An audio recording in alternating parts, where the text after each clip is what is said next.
Spooky internet streaming. Brought to you by the internet. We didn't pay our power bill. Yet we're still here on computers. They told us it couldn't be done. But look, We're all peddling under dark the desk. magic.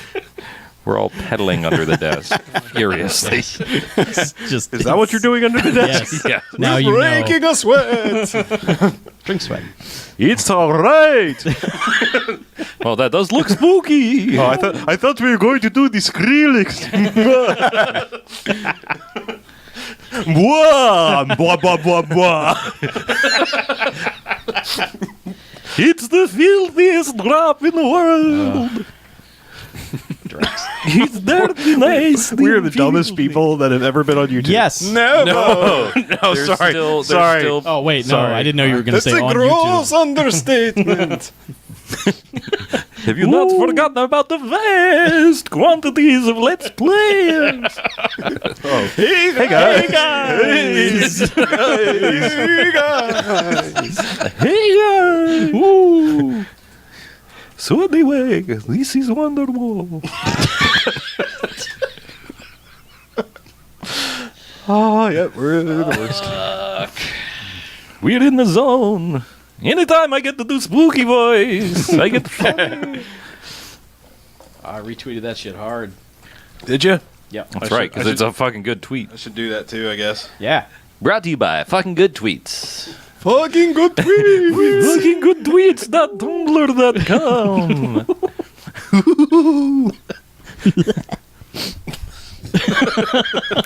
Ooh, it's all Harlow's Eve.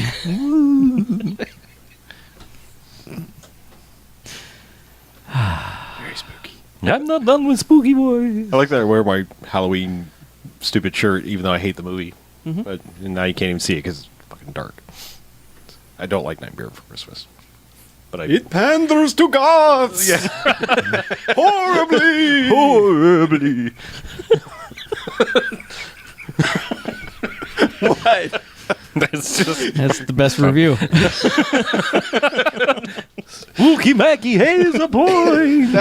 That was my Letterboxd review for a little bit, and then I took it down because I was like, I can't just have a one-sentence review on Letterboxd. Come on now. Are you kidding me? That's how you get But popular yeah, it on was- Letterboxd. Welcome to Letterboxd. Not anymore.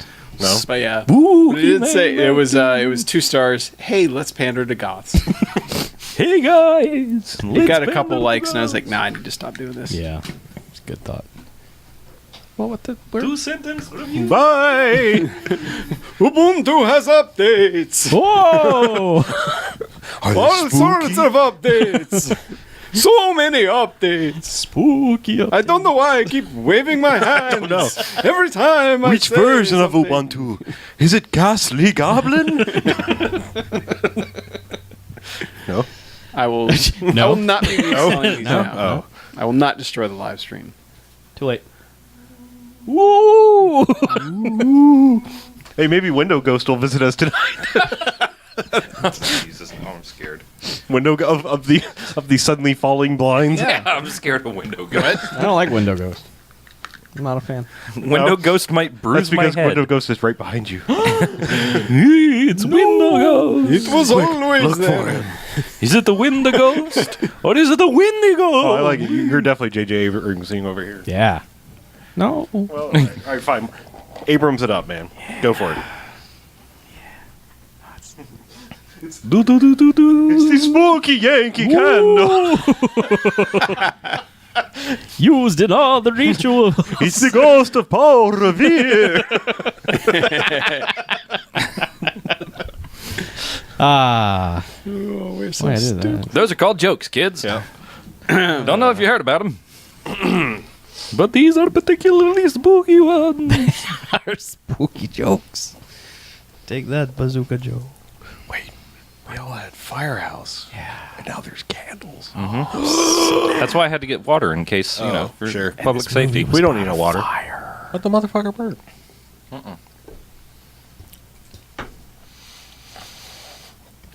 So, Yeah. how's everyone feel about podcast? 1 star we're in. I could do a podcast. Yeah, I mean, I don't know if anybody's here yet, but you know, They're all whatever. watching the World Series anyway. Shock. It's all right. You know, people can come, they can make comments, and then YouTube will just flush them down the toilet. Yeah. So say whatever you want. we don't really need you here live anymore. Nope. No, we do, because we like it. We Yeah, like the interaction, even though YouTube does not Yeah. like us to save the interaction. Yes. Oh, no, we're plenty well lit. We are. Inside. I think We're well enough. We're lit. amazing. Yeah, I'm too well lit, I think. Are We're you? better lit than this movie was. Yeah. No kidding. Here, let me move this close to something. You don't have to worry about like the main shot. This is the shot you need to. You're very well lit though. That's what I mean. You're casting a pretty good shadow over there. Are you casting devious stares in my direction? I might be. I mean, let's brighten this Mama, motherfucker this up. surely is a dream. He's a dream. He's a dream. Yeah. I like sex and candy. Who doesn't? Idiot. Yeah. Yeah.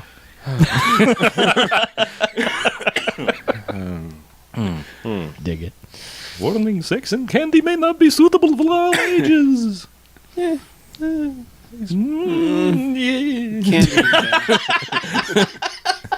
I'm pretty sure it isn't. Disclaimer. Surgeon General warns Hold on. that sex and candy may not This.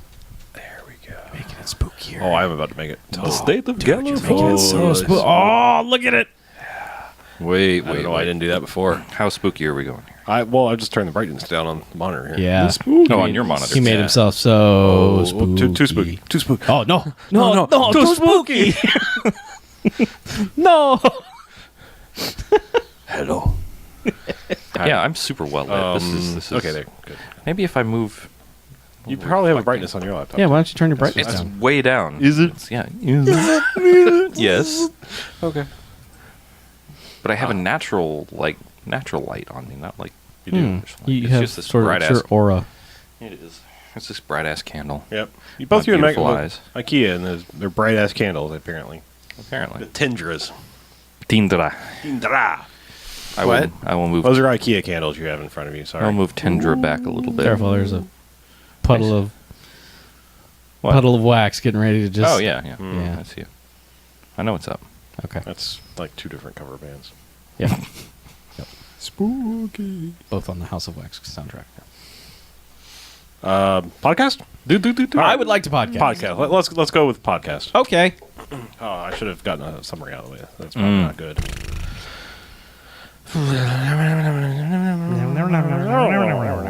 Oh, that's good. I like that. All right. It's long, but it's funny. Yeah, that's yeah. That's what I go with in life. Yep. Yeah. It's my clap. That's not me.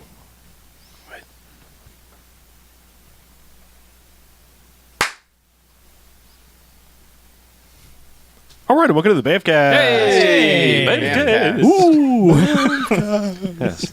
The spooky October edition. Spooky edition. Spooky October edition. Full spooky. This is episode 248. Yeah. All right. Yeah. Numbers. And I'm Harlow. I'm Mackie. I'm BJ. I'm Chuck. And what we do each and every episode of the BMFcast is we go ahead and we watch ourselves a quote-unquote bad movie. We come in here and talk about it for the first half.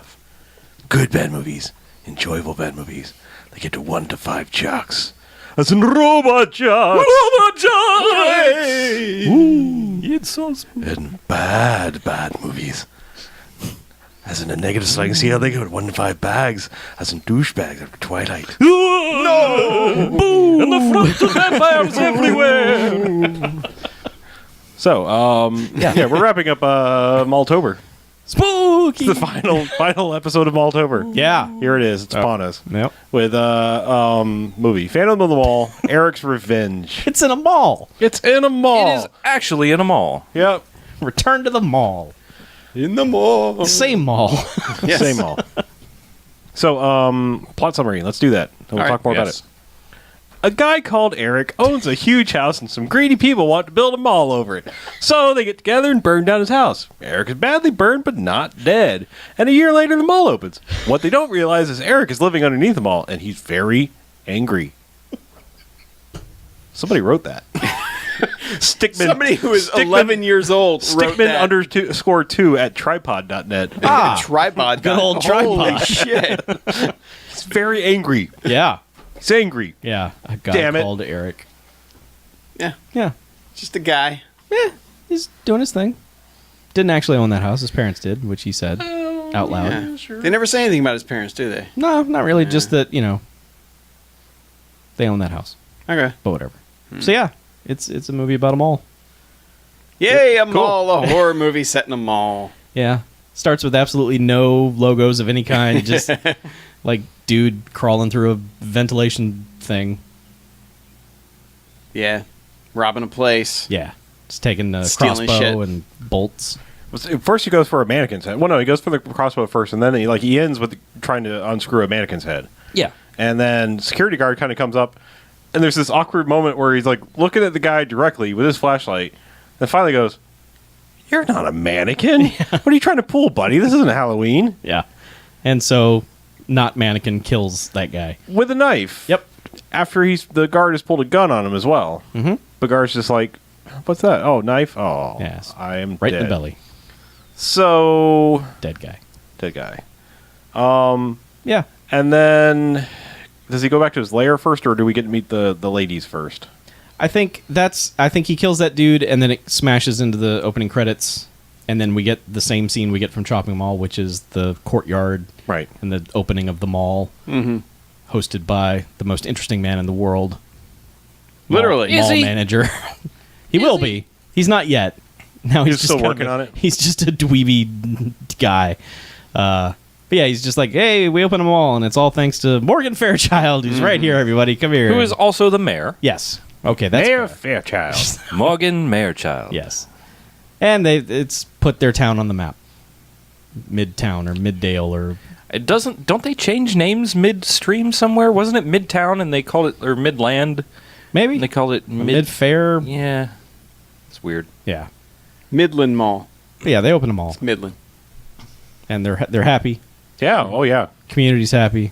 Everyone's happy. Man, apparently this was like Detroit or something because they're like, the mall has opened and Yeah. now They're just- everyone is saved. Our city is saved. I'm going to go It's- with Arizona. There was Arizona college things on the pennants on the wall in his Okay. room. So That's sure. equally kind of desolate place. Plan doesn't make much sense because they're just going to employ everyone in the town who's then just going to spend their money at the mall Yeah. and then get paid by the mall Yeah. so they can spend Chuck, money. that's the Walmart way. Well, that's crazy. I know. Time has told. I just, Just your credits are only good at the company store. yeah, that's so, yeah. So anyway, hooray! There's a mall, Yeah. and there's some ladies.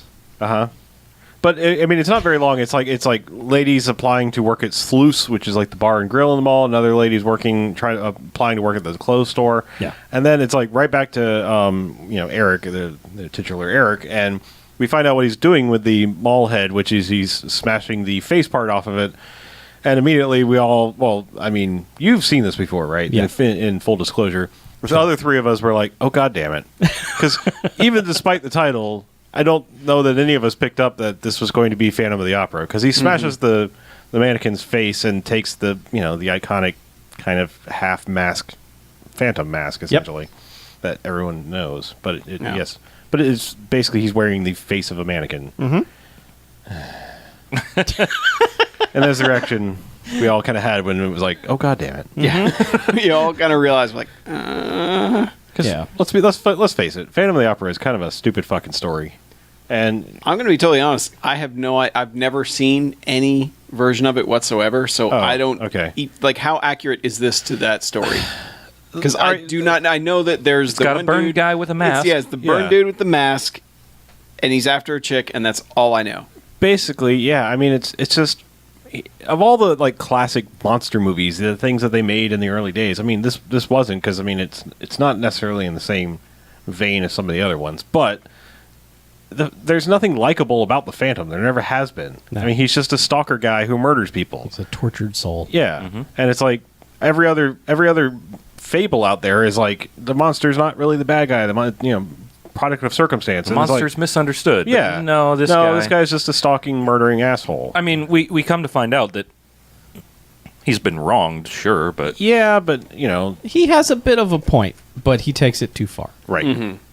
Well, I mean, in some regard, fucking murder everybody. I don't care, but he gets Well, okay, it's just all right. So, like, first murder is he's stalking through the air vents. Like we've met the surface dwellers, but let's call them that. Yeah. It's not Christine. It's Melanie, and Melody. You know, so they don't even like try to bother with the same names or anything like that. So it's just like we've met some of the surface dwellers, including Pauly Shore, working at the yogurt shop. Sure. Probably that's where they found him.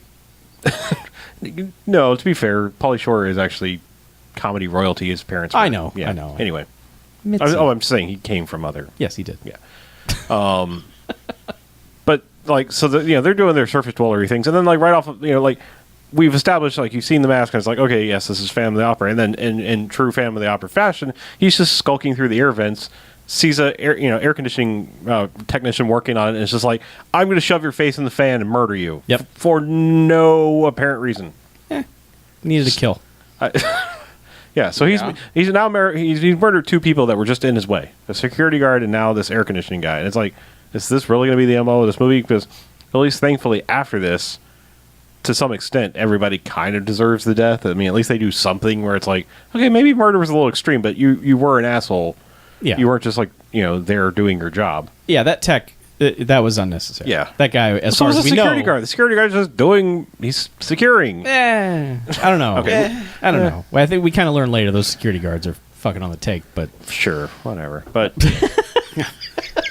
anyway, They're mall cops. What do you So all expect? right, so yeah, he's going around murdering, and not any real clear direction what he's doing except for going around and murdering at this point. So let's go back to the surface dwellers. okay. What the fuck do they do? I don't know. Like right away, like the opening ceremony of the mall, local photographer / I guess journalist guy from the paper yeah. sees Mel and is like, "Oh, I recognize you." Yeah. And she's like, "Yeah, you look familiar too." And then he's like, "Oh yeah, I know you because exactly this." And it's like, "Oh, so you're playing coy there for a second?" Okay. He's like, "Yeah, I was there the night the house went up in flames and you almost died and your boyfriend did." And she's like, "Oh, So do you want to touch my wiener? right? Yeah. Thanks for that." Yeah. You're kind of dreamy. Yeah. With your big jacket.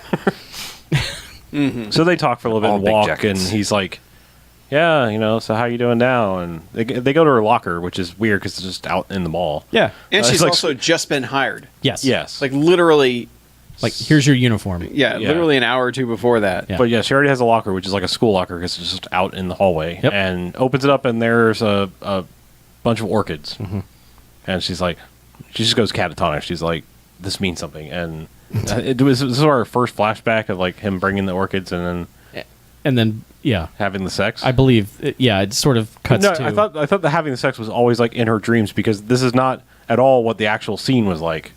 Because they're in this like Harlequin romance silk sheets room that is not anything like Right. any place they ever probably actually went. Right. I think the giving of the orchids was a flashback, and then it cuts to her dream Okay. Yeah. where she's having the sex with Eric and someone's boobs. Spooky sex. Yeah. I don't know the exact order because we tend to do this a lot, but yeah, she keeps having these dreams where like literally they're in this like silk sheet, Cinemax thing like where it's just like this like perfect thing, and then it's like it's obviously like stunt boobs, and then something always interrupts it, like something horrible, like they're like fire. a flashback within a dream. Yeah, like she starts realizing she's in a dream, and then she's like having a flashback to the fire is happening, but he's not being aware of it until he's actually on fire, Yeah. and then she wakes up in a cold sweat, and so something random always happens during this Yeah. dream. It's not ever a good dream. Nope. Yeah, the fire interrupts stomach licking. Yes. Yeah. There's Yeah, a lot it of does. stomach licking going on in Yeah, but one of those dreams. Hey. So that all happens, and then it's like I'm trying to think like other surface dwellers. Like we see that there's some kind of scheme between Morgan Fairchild or Morgan Mayerchild and most interesting man guy that like she's like, this is gonna make a lot of money. We could put you on city council. And he's like, oh, well, I remember this. Yeah. and so it's like, okay, I think there might be something Collusion. shady, something shady going on here. Yeah. And he has a terrible kid. Yeah. Oh God, That kid is the worst. The worst He's like- kid in the world. he's like Paul Rudd in like throwing the tantrums in Hot Wet American Summer. a Yeah. little like, bit. but worse. Yeah. Yeah. This Like might not- even be the Not the as influence. likable as Paul Rudd. Sure. Yeah. But this guy, he's just all he's doing is hanging out at the mall causing trouble, and the security guards keep reporting to the dad, hey, your kid's fucking around in the mall. It's like, I can't beat your kid to death, Yeah. so you kind of need to do Yeah, it. and the dad always confronts him, and like the kid will just like pop a beer open on him, and just like, haha, you suck, Dad. See ya. You're underselling the pop a beer open on him. Like shaking up a beer and exploding a beer on his father's face. Yes. And then just going, ha. Which was seconds after he vandalized the pinball table and stole all the money in it. Yeah. Yes. Yeah. Because he's an Which is asshole. a high fucking crime. Yes, it you, is. Yeah. You just, Yeah. damn it, you don't do that. No. And his dad is like, God damn it, I told you to get out of this fucking mall. And he's like, all right, Dad, I'm leaving. Yeah. He's like, your mother. Where's your mother? Just leave me alone. Get out of the mall. Yeah. It's like, you can't have the car. You wrecked 2 cars already. Just get away from me. So other scummy people in the mall is we're shown that I think this is the next kill coming up is that we're showing that the security guards are sitting in their room and unlike any mall probably actual in existence they've got cameras right in the ladies' dressing room and they're just watching all of the women undress. Yeah. And one guy's just like super scumming it up. like slime ball commenting on the whole thing. And he's like, oh, you dropped that. Why don't you pick it up? Oh, yeah. Now take your bra off. Yeah. And then, Yeah, like, and this is like the dude's fantasy of a ladies' locker room where they're Sure. all like, all I'm the just gonna curtains are walk open. around and, topless. yeah, and their backs are Hang arched out. and just like, yeah, look, I'm a lady. Whereas real women are like, I'm going to put myself in a little closet where nobody on earth can see me but Yep. me. Yep. And I'm going to get dressed as fast as humanly Yeah. possible. But really, like the one girl gets undressed, and then the next scene is wearing the outfit that she took off anyway. Like never changes out of that outfit. No. Well, But- they're just but they they're have just to have standing the there half gratuitous naked too, nudity like just scene Well, sure. like on and on and on. So you like can just Having a conversation. Yeah. It's just the weirdest gratuitous nudity because it's like on a little video monitor. Yeah. It's weird and dumb. Yeah. But so like most interesting man comes in and he's just like, there's a banging in the thing. You need to go take care of it. It's basically our AC tech that's rattling around up there. Yeah. And so he leaves and the other dude who's Ken Foray, who's been in tons of stuff, Dawn of the Dead and everything, another mall movie. He's like, well, go take care of it, pervy guy. Yeah. Pervy guy's like, fuck, whatever, dude. But he's not going to argue with that guy. But before he goes up into the ducks, he walks by our 2 main ladies of the movie, and like has one of the he has the keys on his belt thing, On the chain, yeah. retractable keychain thing, and he's just walking by like with that like making jack off motions to them, and he's like, "Hey, ladies, you want to pull my chain?" Ah. And I mean, he's just the most disheveled, just terrible, just... Yeah. I understand that there's a plot going on behind the scenes, and maybe these guys aren't the most reputable security guards, but if your plot is to make money in this mall, maybe tell that guy to tie his tie. Yeah. Not to look like such a fucking scumbag. But it doesn't No. matter, because he's about to get his Well, yeah, because shit wrecked. he goes right up into the air ducts and immediately is like, and gets confronted by Eric and what? He forklifts him into the Electrical grid. So, that's right. He doesn't actually even get up into the ducts. He's like listening for the noise, Yeah. and he gets a forklift driven into the junction box. Yeah. And his eyeballs explode. Yeah. Pop out of his Well, head. one pops out. And one pops out onto this is like the dumbest thing that never paid off. It pops onto the top of like the frozen yogurt containers, which why they're just sitting in dry storage, I don't know anyway. Open. it's the frozen yogurt mixing powder. Sure. Okay. Yeah. Still, why is it open? But they've established that the weasel Pauly Shore has like he's like putting fake ears and shit into the ladies' yogurts and then eating them, or like, look, haha. Yep. I'm gross. He's the weasel. Yeah. Yeah. But yeah, so The now there's an eye weasel. in the yogurt powder. Yeah, and you're like, oh, Pauly Shore's gonna eat an eye. Yep. It's coming. Just wait, guys. It's going to pay off great. Totally gonna come. Yeah. All of you. But first, Yeah. So that guy's dead, and I don't know, some other things happen, but eventually the guy comes crashing through Most Interesting Man's office right onto his desk. yeah, he's just had a fight with Morgan Fairchild, who's just like, hey, straighten up stuff and things, and he's like, yeah, whatever. And then Because basically the journalist guy is like kind of getting closer to the truth of like they see that he's following these leads and everything, and he's like, I don't know, we might have to call our guy, Yeah. whatever his name is. yeah, so like, guy falls through the ceiling, lands on dude's desk, and he's just like, huh, well, Glad that didn't happen when the mayor was here. yeah, that would have been unfortunate. And he's got a sign on him that says "eye for an eye," because one eye is still just bulging out of the dude's head. Yep. So he gets on the phone, and is like, "We may need your services sooner than I expected." Yeah. dun dun dun. Call in the wolf. He doesn't say dun dun dun. That's, Are you sure? he might But yeah, have. I don't know. But they cut to that guy standing. This guy he's called standing over a dumpster where the body is burning. Yeah. Set that body on fire. That's how you get rid of a body. Yeah. Just take it to a public dumpster and set it on fire. No one will know. Yeah. Yeah. And this guy, like, and you know, he has many credits on IMDb, but he's maxed out on Always Sunny, which was the Luther. the thing that was bugging me the whole movie. I'm like, this guy looks really familiar. Yeah. He's been in a ton of movies as Yeah. you know, a funky guy, but that was the one I was like, all right, that's where I was picking it up from. Yeah. He looks like a fish. Yeah. But then he's on the security team. Yeah.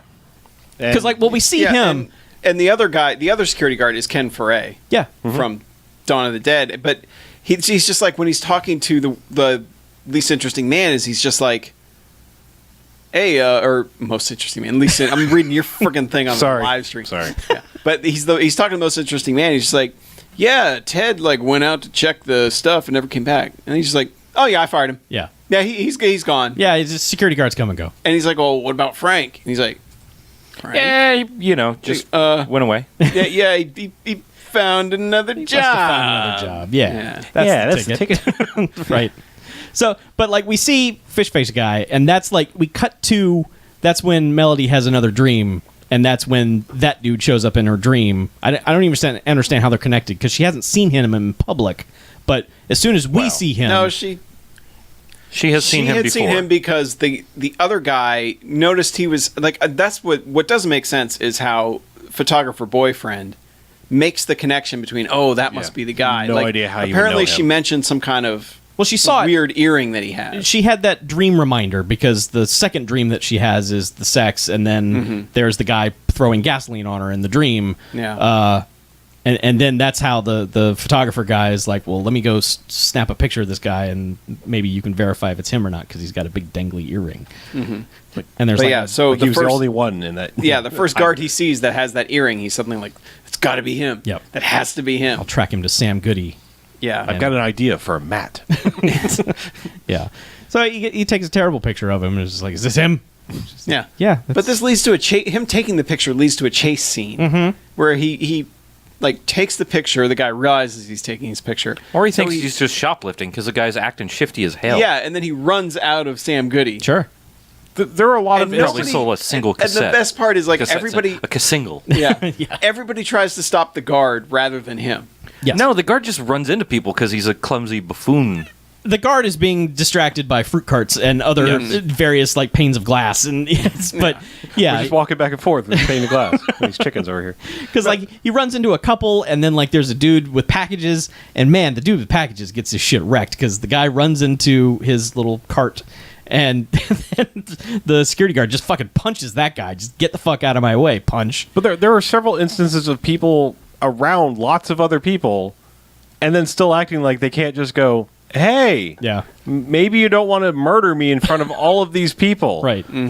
There's just lots of that. Like, why didn't he just stop and go, all I did was take this guy's picture. I Yeah. suspect him of something, and there's 50, 100 people all around me. Yeah, it would be okay, but Yeah. you gotta have an action scene. Sure. So Okay. he Right. escapes. He escapes into the shopping mall elevator, and thinks he's free of that guy because the guy half-heartedly tries to get in the elevator, doesn't make it in, and he's like, "Oh, like I don't know why he thinks he's safe. He's just going up a floor." And then he turns around. It's a 3-story Oh, that's mall. right. Yeah. He turns around, and all of a sudden, blah! Guy is security Blah. guard is dangling on top of the elevator, just making noise and yelling at him, which is kind of a dumb tactic because he didn't have to set the guy off to go. Yeah. I got to get the fuck out of the elevator when it stops because that's what he does. As soon as it opens, he runs out. The guy has to take time to jump off the elevator and chase after him. I don't remember how this chase ends, but He basically just he finds Morgan Fairchild and he's like, oh, I need to take a picture. oh right, yeah, it's just like, hey, She's mayor, like, oh, anything for the public. Right. Ah. I love my picture taken. Yeah. Yeah, and he's free. Yeah. Yeah. But anyway, that's how the girl is like, yeah, that's got to be him. Yeah. That she sees the picture, even though it's like A a week later. picture of a security mirror Yeah, of that guy. out of focus. A week later, after being developed. Yeah, he is the world's worst photographer. I'm not sure he's good at writing either, for all we Yeah. know. Yeah, well, it's, it's Well, town. when the mall is the biggest thing you have This going on. town wasn't even on the map. Yeah. Oh, that's true. That paper's a Until sham. they built them all. It's a fraud. It's a traitor post. We got the Google Street View car and everything in here now. We're on the map. Things. What happens? The dude's son continues to be gross, Oh yeah, yeah. and That's right. He hits on the friend. Well, isn't Like- that her sister? I don't Is know. it her I don't think sister? it is her. They're friends or sisters. One of the, it's never friend. explained and doesn't matter. Okay. Now, there's a piano player in this mall Oh yeah, yeah. Right. That's right. because there's a very prominent scene of people walking through, and he's just like, "Hello, ladies, I am piano player," and we were like, "Well, that's weird to just single that guy out." And then so later, Melody's walking to her car, and that's when she finds the dress Yes. in the car, but her car won't start. So she gets out to look under the hood, and then that's when a dude in a mask jumps her and is attempting to do things to her. When all of a sudden, Eric appears on top of a building of some kind with a crossbow and shoots that dude in the shoulder. He's a hero. Yes. And that dude runs away. So he is, Yeah. he's Eric He's gone. is kind of teetering between hero mode and psychopath, but stopped a rapist. That's good. Yes. You get a point. Always Point. good. 1 point for Eric. That doesn't good when really that balance happens. out the AC tech that you murdered, but Yeah. you stopped a rape. That's good. Good on you. Well, he shoots him with the crossbow. That guy bolts. God damn. Yeah. But yeah, no, he takes off, and then friend comes up, and no, it's the mayor drives Yes. up out of nowhere. The mayor Oh, yeah. comes up and is like, "You go home. I'll call the police. Yeah. It's Yeah. fine." Let's leave. Well, and I'm just we'll very deal with this convenient tomorrow. timing. The mayor drives up and Yeah. is like, It's like The mayor's been laying in Were wait. you the rapist? The mayor spends too much time at this mall, She's Well. the whole time she's there. and she somehow got the mall. Like, Yep. what is that? Where's that coming from? Where is it coming from? It's the window ghost. Like, she's super invested. Why we Yeah. find out later that she's actually super invested in the mall, but Yeah, like, but she's basically in the mall 24/7. It's just Yeah. when the mall is open, she's there. Yep. So Shouldn't she be like calling Rand McNally if she wants it on the map? you would think, but I guess the mall is just self-sufficient. Mall was cheaper. There you go. Yeah. Cheaper than a phone. Well, actually, back then maybe it was cheaper than a long It might distance. have been. long Yeah. distance. Very Put expensive. you on hold for a while. It adds up, man. she could have dialed 1-800-COLLECT. She could have. 10, 10, 3, 2, 20 or whatever Yeah. that shit was. So See, later, dial down like the middle. her and the dude are walking through the mall, and they cross paths with the piano player again, and she's just saying, yeah, and he had a limp, and he got shot, and that's just terrible. And the piano player's like, excuse me, I will be right back. And I then have to go for he a reason. gets up, goes to the bathroom, takes off his jacket, just huge bleeding, just wound on his arm, just blood-soaked shirt and everything. It's just like, you could have patched that up. You probably shouldn't be walking around Yeah. with a giant bleeding wound. They And don't. how are you playing piano? Yeah, really. The ER is not going to ask you who shot you with a crossbow. That's not something they call the police for. You can make something up about that. But so he goes in and sits down, and Eric cuts the power and has placed a snake in the plumbing. We were trying to figure out what it was. It was like a mongoose or something in that bag at first because it's Yeah. hissing and growling and thrashing around, and we're like, "What's it going to be? Ricky Tikki Tavi going to go get that guy?"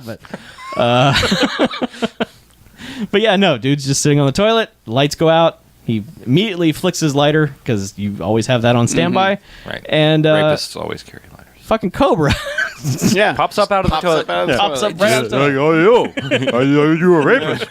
Oh, wait, no. And the guy's like, bite you in the junk. "Oh no!" He kind of like resigned to his fate at this point. He's just like, Nuts. "Yep, Yeah, he is just kind of like, man, yeah." that cobra's going to bite me in the dick. This is the worst. I shouldn't have done that. Which is what the Cobra does. And he's just like, the end. And then no one ever mentions that guy again. No, Yep. fuck that guy. Yeah. So Now, is his body the one that's in the sewer later? who knows? It's just a Probably. mess of something. And they're all just like, ew. They're never like, oh, it's that person. It's Oh, just we like, don't know if it could be the vent face guy or the security guard. It could I be don't the know, son by that point because Who knows? Oh yeah, we were getting Yeah, on he's to getting that. back to the sun. because the son at this point he's found escape after being awful to his dad for like the 900th time. Yeah, and hitting on the friend/sister. Yeah. Which is what Eric saw, because Eric has the security cameras Yeah. all routed to his room, and he's watching the sister get hit on and just banging the arm of his chair like, son of a bitch. Yeah. God damn it. So the son finds a skateboard. He's like, sweet, free skateboard. I'm just going to fuck around on the skateboard because I don't have anything to do from 1 minute to the next. So this is my next life activity. And he's just fucking around the skateboard down in front of the escalator. And all of a sudden, Eric, silhouette, at top of the escalator with a lasso. Sure. Why not? Lassos Sometimes that you want to dude feel like Wonder Woman. around the neck. Yanks him off that skateboard. Yep.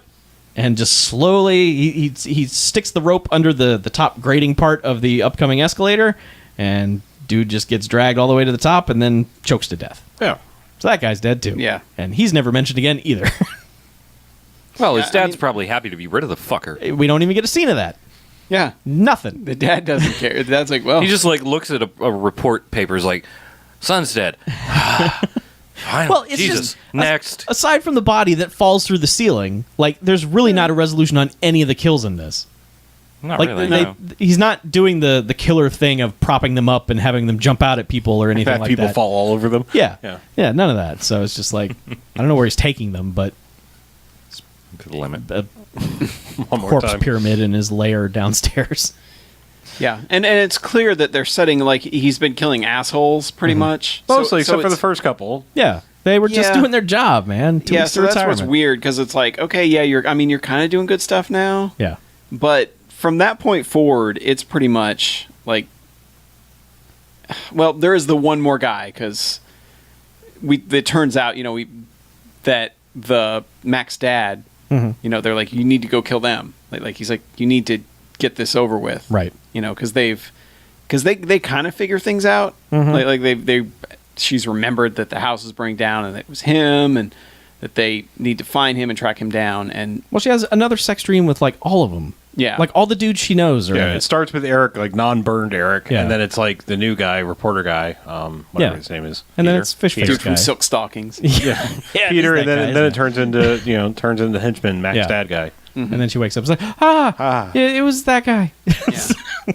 But somehow they've, I think, didn't they tell the mall owner or Morgan Fairchild at some point, like, they need to?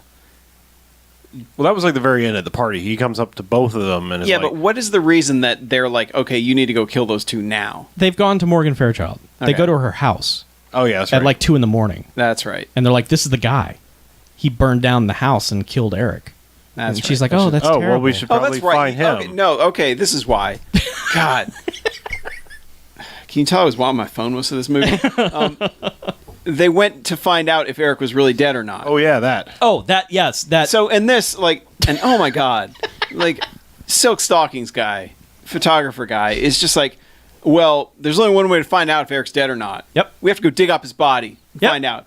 And she's like, just finished telling him like how difficult it was to get over his death and how it was a horrifying event, and he's like, yeah, that's cool and all, but the best idea is to get a shovel, dig up his grave, and see if his body's in there or not. Yeah. Come on, let's go. You gotta Come fully, with me. You got to fully paint the Come picture with though, me. because like prior to this, he's kind of like frat guide her into the car. Like, no, you got to tell me the story. Yeah. and she's like, Tell me I everything really that- can't. Like, it's Yeah. really painful. And he's like, no, I No. can't help you. And she's like, I don't know. Tell me every You've got to detail. tell me everything. And she's and like, she's like, "Well, first we were making out," and he's like, like, "Yes, go yes. on." And he Yeah. touched my stunt double's boobs. Yeah, right. Yes. And then there was stomach licking. yeah.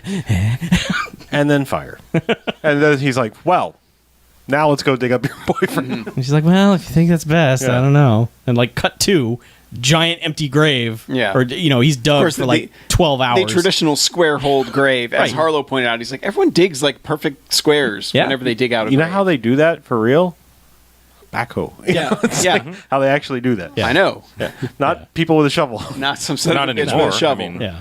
But now, so he's down on the coffin, like getting ready to open it up, and she's like, "These places creep me out," and not like you're about to open the coffin of my dead boyfriend. Who I'm not over yet. Yeah, that's never said. She's just like, "Hurry, please. These places creep me out."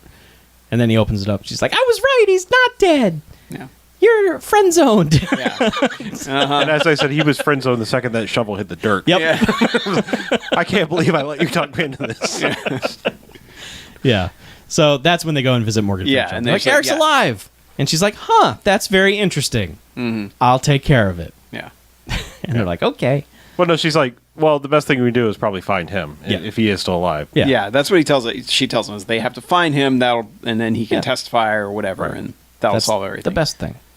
So yeah, Mac's dad comes to kill them and like basically yanks them out of the car and holds them at gunpoint. Actually, I think that happens just before they go to because wasn't it like the conversation in the car, and then they went to the No, I think they had the conversation before, and then dude then yanks they him went to out, the- and then they have this dumb car chase. okay because like they were sitting in a car and he yanks them out and like is holding them at gunpoint. He's like, I remember you. Yeah. We've been friends for a long time. But they get back in the car. They Yeah. have a chase through a parking garage. And then everyone just like forgets how to drive. Like, my God, it's like they're not going fast, but they're like careening all over the place. Like, well, what? The parking garage is also full of people departing nonstop, as well as just people milling about all over the place. Just walking around, just everyone walking. And at one point, one of the cars fishtails into a dude.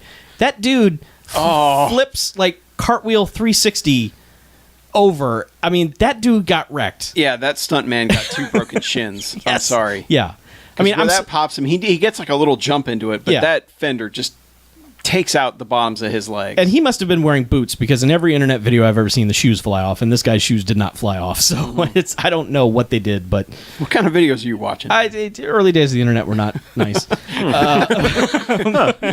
Yeah, but A lot of people died. A lot of people were filmed dying. A lot of videos got taken down. shoes always come off. Come on.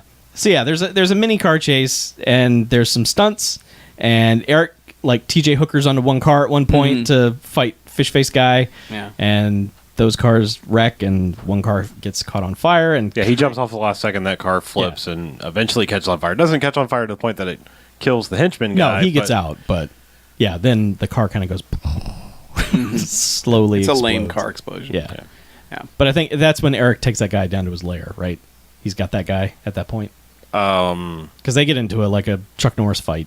Sure. Yeah, that's right. Somehow he gets down to his lair. I think he's I think he drags him down there. Is that what happens? Yeah. Okay. Well, he takes him down there, and they get this weird, like all of a sudden Eric, like getting burned taught him karate, I guess. Well, he's been because- training. He's Sure. got a They showed him Batman. He's got a Bat cave True. down there. He's got all sorts of training equipment and montage music. My parents are burned. Yeah, I don't know, but yeah, but they get in this fight, and basically, like he's about to get crushed with a trash compactor, and he summons Hulk Hogan's strength and lifts the thing back up and flips the henchman into it so that his head gets crushed. And Pops basically, off. Been working out. pops off and Yeah. perfectly goes into a box. Yep. Which he then delivers and puts on the hat rack of the most interesting mall manager. Yes. Who, when he takes the coat off to see it, he's again just sort of annoyed, like, "Oh, god damn it! Now this guy's dead. What the hell?" He's never once like, "Oh god, severed head." He's just like, "Ah, geez, another one." Ah. Oh well. You know how long it takes to train someone, Chuck? Yeah. It takes forever. He's seen some That's why you shit, can't though. hire him. He has is the he's- most yes interesting man in he the has world. seen some shit. Yeah. Yeah. So okay, that guy yeah, also gets so- a death resolution. So Yeah, so Eric kills that guy, which is pretty much the last of the real bad guys. Because Yeah. now he's got the girlfriend. Because bad guy was trying to kill her, which is why. Oh no, Eric, there's 2 more bad guys. oh yeah, The there's- big ones. Yeah, but But in but terms here's of the point where Eric it becomes like it's like you're not good. yeah, Right. Because once he gets her to his lair, that's when she's like, "I knew you were alive. I knew it was you, Eric." And that's when he finally speaks. Because throughout this movie, he has not spoken once. Yeah, he's just- all he's been is. Yeah. I mean, he's spoken in flashbacks, but modern day Yeah, Eric has modern not day. said anything. But then she takes half the mask off, and he's fucked up. Yep. But And she's like, "Oh, he's like, Yeah, I waited for you. half of his face is the Toxic Avenger. yes, Yeah. it's sliding off his head." He's he's the guy at the end of RoboCop. But yeah, he's very much. Well, I waited for you. Now you're here. We can be together. They put a weird echo flange on his voice. yeah, it's weird. And he's like, "I stole this dress for you," and she's like, "I can't. I want to live up there. Yeah. I can't. I can't stay down here with you and your Well, sixth you and your level mole people. See, it's like it's funny because the way the whole movie has played out, it's like it seemed like she was kind of about it until she took the mask off and saw that he was Toxie, And Even at that point- and then was kind of like, because they have this look on her face Kind of. where she's like, Because she does go to touch his face and then make sure to touch the normal part. But she's still not Maybe really not. convinced of this is a terrible idea. She's just like, Eric, nah, I gotta go to college and stuff. And Can you steal me an eye patch? yeah, Like, I just this is maybe Steal yourself a new ski right side of the mask or face, something. maybe. I just let me. I got to go back. So just this is over, and that's when he gets all just like, no, you're staying here, and Put the lotion on a lot. Yeah, this just kind of starts to get a bit unpleasant, but yeah, But because it- that's when he's like flat out stalker, like you can't leave me. yeah, it's Stuff. like, no, I All right, built this for so you. she's passed out. She wakes up on the couch. Yeah. He's creepily like working out over in the corner. By the way, on like one bar. I mean, You it's gotta like, get swole, it's- right? No, I mean Yeah. it's like It's one plate. Yeah. it's you one even plate lift? on Yeah. the machine. It's Yeah. like really. you gotta lift. I just Bowflex. I'm just saying. So I do 200 sets. it's actually almost like making the most noise because he's just lifting no weight whatsoever. Yeah. So she wakes up to that creepy, Right. repetitive noise, and then he leaves on his 6 TVs that are playing her stalker video, Right. Yeah. which he previously made like a 80s music video out of. Yes. Yes, he did. Stan Bush. Yeah. But Was it Sambush? Oh yeah. yeah, there was a Stan Bush song. Yep. That was that one. Yeah, it had to be that one because I played that song 6 times. It Yeah. was every dream sequence she had, and that was the song on the jukebox. Yeah, because That was their song. Yeah. So yes, he's gone full blown. No, stay with me, and she's like, Yeah. "I really, seriously, Eric, no." Yeah. He went I- full Bane. Yeah. It's a record here. You have to live with me under the mall now. But Yeah, she's she still is not. very much like I got a lot going on right now, Eric. I don't think I can see you. Yeah, but it's never anymore." just like, get the fuck off me, you freak. I've got to go. It's just, Eric, nah. no. No. And that No. sort of indifference persists throughout the rest of the movie with her. She's like high the rest of the movies. Whatever stuff she needs to react to, she doesn't do. And there's one great bit later where she doesn't react to something that really should be horrifying. But so he's set bombs throughout the mall. Sure. Because he's like, mall, Yeah. Batman. So he is very Bane-like. Yeah. The plan and everything, it's all, yeah. So yeah, he is set bombs. The mall's Yeah, gonna blow. and her rejection of him has just made him decide it's time. Yeah. He's like, I'm going to blow up the mall. Yeah. And we're going to live down here forever. And meanwhile, they've remembered that they have to give Pauly Shore and the other girls something to do. So they like distract a security guard where he does this little Pauly Shore dance where he's kind of doing a striptease. He's pinching for the his nipples camera and mooning the camera, and it's just more of Pauly Shore than you ever want to see. But, Yeah. Yeah. Yeah, but also We didn't see the weasel. No, Yeah. there was no weasel. yeah, before we move on, like before them, they're kind of pointless. Yep. All right, they're Totally. just they keep cutting to them so that they have something else to show aside from Eric doing whatever Eric's doing. Right. But there's also the scene earlier where we were talking about the eyeball that went in the yogurt. Oh, yeah. How do we not talk about that great Oh, payoff? yeah. I know. This is the payoff. Is she has yogurt. The eyeball is sitting on the top of it. She goes, eyeball, really? And then throws it on the floor and walks away. Yeah. That's it. That's the So payoff. she eats bloody eyeball goo Yeah, yogurt, but But threw the eyeball just on the ground. yeah. And it's like, Happy birthday. why did you bother to do any of that? Yeah. What possible purpose could that have? That's- because it doesn't even lead to a joke. It doesn't No. even lead to anything. Well, it attempts a joke. no, I mean, no, it doesn't. It's indicative of a bigger no. problem in this movie. It falls It- extremely flat, but listen, it's there at are least infinite possibilities of reality in the universe. Yep. There exists no universe where that's actually a joke. No. Well, no, it's not actually It funny. sees the joke down the street. And it's like, hey, and then it gets closer, and it's like, oh, well, we don't. That's not you. Sorry. Oh, sorry. I thought I recognized Yeah. you. I thought you were a joke. It was awkward. Sorry. I apologize. Yeah. Please go on But about no. your business. But it is indicative of just like not understanding tone or any of that sort of stuff. Yeah. But yeah.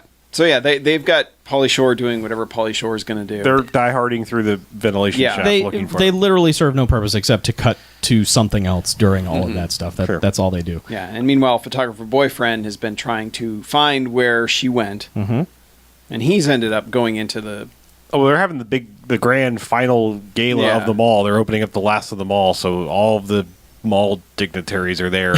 So he comes up to the most interesting mall manager in Morgan Fairchild and is like, "Hey, she's in trouble. We got to find her." And the mall manager's like, "Hey, come over here for a minute. We got a thing. You just wait." Mm-hmm. I know you were just like all panicked and everything, but it could probably wait because we got to go get some shrimp. Mm-hmm.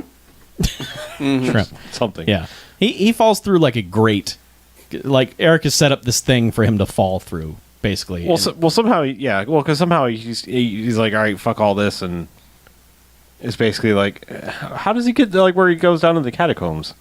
He's just walking through the back part of the mall, and he falls through a grate that Eric is sort of trapped because it like gives, and he kind of does the comical like coyote look at the camera like what, and then drops through it, which he doesn't really drop far at all, and could easily climb back out. But he's just like, oh, I'm in another layer of the mall. Let's see where this goes, and then that's how he ends up in the layer, and they have more Chuck Norris roundhouse kicking fights. Yeah, they try to paint. I mean, literally, they try to paint this like this is like the Paris catacombs. I mean, because like it's weird how many sub levels of this fucking mall there are. It keeps going down. It just they're going to hit a fault line at some point. I mean, I think they're trying at that point. I think they're trying to do something sort of similar to the actual Phantom of the Opera. Probably they're trying to do one thing besides a burned face similar. Yeah. Like a, but It's under a mall. Yeah. Like no, somehow. Wasn't part of the house supposed to still be there under? His dojo or whatever was supposed to be like his basement. And like your basement was 3 stories underground or what? Basement. Yeah. That doesn't make any sense either. Well, he was like, my house was right here. This is right here. This is my special spot. Bruce Wayne. I visited in that photo over there. Yeah. Many times. So they have kicking fight. Yep. Yeah. And he gets knocked out fight. Yep. They run away. Yeah, and then somehow like did they both they both get away. This is where it get really fuzzy. They cross paths with Pauly Shore and what's her face because they're like, hey, okay, yeah. And then they're like, we got to go tell the mayor what's up, and they run and they're like, hey mayor, this is happening. And the mayor's like, oh yeah, my gun is happening. Yep. And they're like, ah, shit. And they're like, oh, you're evil mayor this entire time. Yeah. Oh, fine. And then I think he comes out of the same like air area where the dead guy fell through, and it's just like da-da! And like jumps into the scene from the ceiling. He does, and then like punches photographer guy immediately. He's going after her with the gun. Is like, I've got to save my girl, but he's like, but fuck you, guy. Yeah. And then picks up Morgan Fairchild. Yes. Over his head. Yes. And tosses her ass out, defenestrates her out like the 3rd-story office manager. Yeah. Yep. Oh, yeah. Best part of this scene, though, is that Melody is standing there watching this. And really just kind of making an effort to stay out of the way instead of acting like, oh, God. He is about to throw Morgan Fairchild out of this window. It was a long way She's down. just sort of like, oh, well, dear, I should probably look out for this stunt. Her reaction in the background is just fantastic because she's just like, huh. No, wow. No, Eric. Is he suplexing her? Backbreaker. Yeah. Oh, no, that's much worse. Yeah, so stuntman goes flying off the 3rd floor. Yeah. Just arms waving, just good stunt fall. And lands like on this statue that was on a banquet table down at the super party. Doesn't she land on the model of the mall? Maybe. Is that what it was? It was the that new table, tower they were going to build. That's right. Yeah, they were a mall tower. So her shit got impaled on that. Yeah. And again, most important man is just like, well, everyone else is there damn too. it. They're just kind of like, oh. well, they're all still standing around like, well, this is, why would this happen? This is unfortunate. This is what I love. Nobody panics and there's like, oh God, get me the fuck out of here, out of this shitty mall, until Pauly Shore has now broken back into the place where they started with the cameras and everything. Yeah. And has like gotten on the PA system and is like, tension buddies. You might want to like totally get out of the mall because there's a bomb threat. Woo! Nobody panic, but there's totally a bomb in the mall. And that's when everyone's like, oh, I guess we should leave. Yeah. The mayor getting impaled. Yeah. Meanwhile, most interesting man's like, no, it's cool. Don't worry about it. No, you guys are fine. We're good. Just hang out. It's all right. I need to get your check first.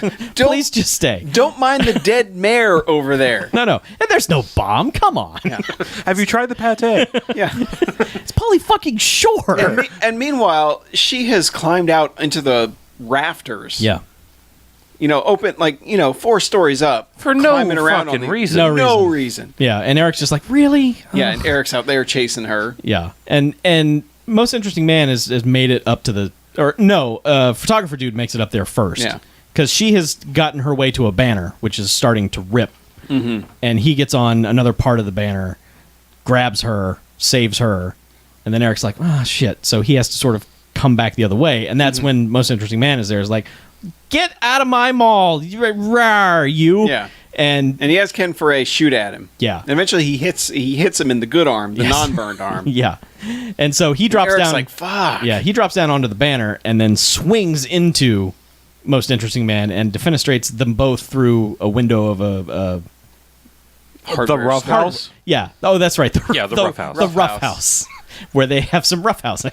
Well, it's because they're fighting in this place called the Rough House. It's got to be the same storefront as the paint store. It's hilarious because every other place is mostly a thing you've heard of in a mall, maybe not still around. Yeah. But this is very shitty painted, Yep. hand painted sign. It's like, huh. This is yeah. I wonder if that's not a real place in a mall. Right. Because there's a display for weed burners. Yep. Yeah, Flamethrowers. aka Fucking flamethrowers. flamethrowers. Yes. They put those conveniently next to the propane tank. Of Yes, course, that's yeah. the best place for That's them. the accessories, the propane Right. and propane accessories. Because dude is just pleading for his life. He's just I'll He's like, we can make a deal. I'll give you money. I have money. Yeah, and you can. What about have my it. wife, Morgan Fairchild? You can have her. You Oh, murdered her. Well, I want my father. I'll back, give you her son of a bitch. him your money and stuff, and he's just like no. And it's like Flame on. yes, It's like, you did this to my face. yes. Flame on. So sets that dude on fire. He falls back into the propane. Store fucking explodes. Yeah. Which sets Eric on fire again. So good job, Eric. You had half a body that was okay. Doesn't he leap off of that second story? He comes out as the thing is exploding, Yeah. and he's on fire, and he jumps over. in the fire. Yeah, he's immune to it now. choose to visit here. So he goes over the railing as well. Yeah. Dead. So we get Flying Burning Man. Yeah, it's my favorite festival. And then, but Pauly Shore has meanwhile found a motorcycle with a sidecar Yeah, and just been like, a gold wing with a sidecar. yeah, and he's like, son of a bitch, we got to get out of here. it's like, oh yeah, there's a bomb. Remember, I Yeah. told everybody there's a bomb.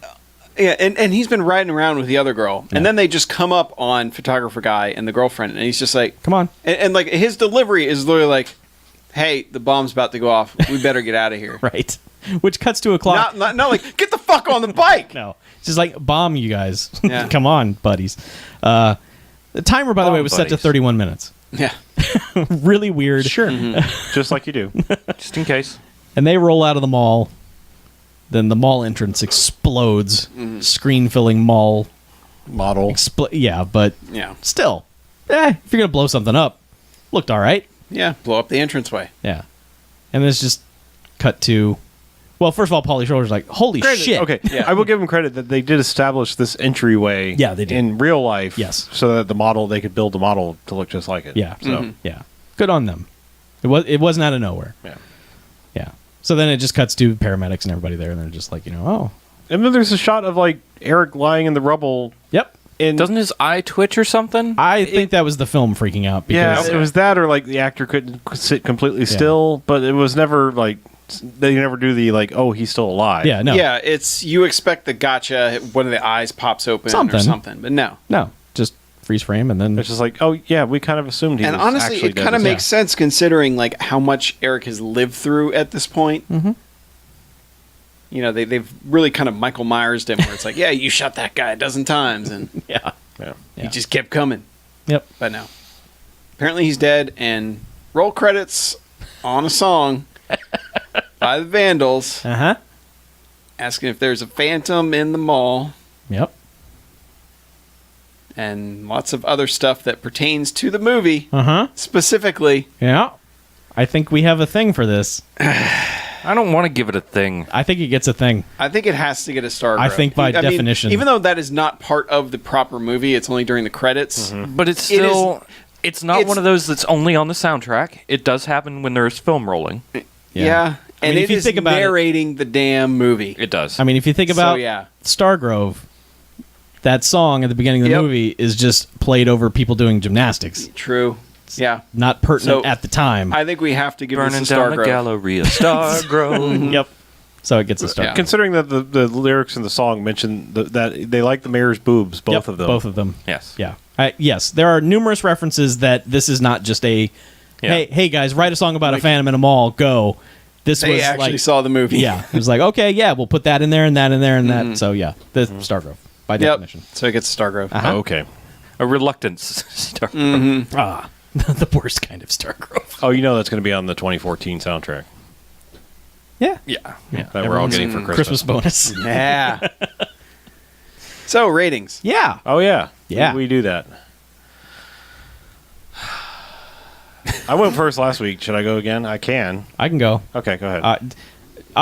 I saw this before, obviously, a couple years ago for the Halloween thing, and I liked it at that time. I thought it was pretty neat.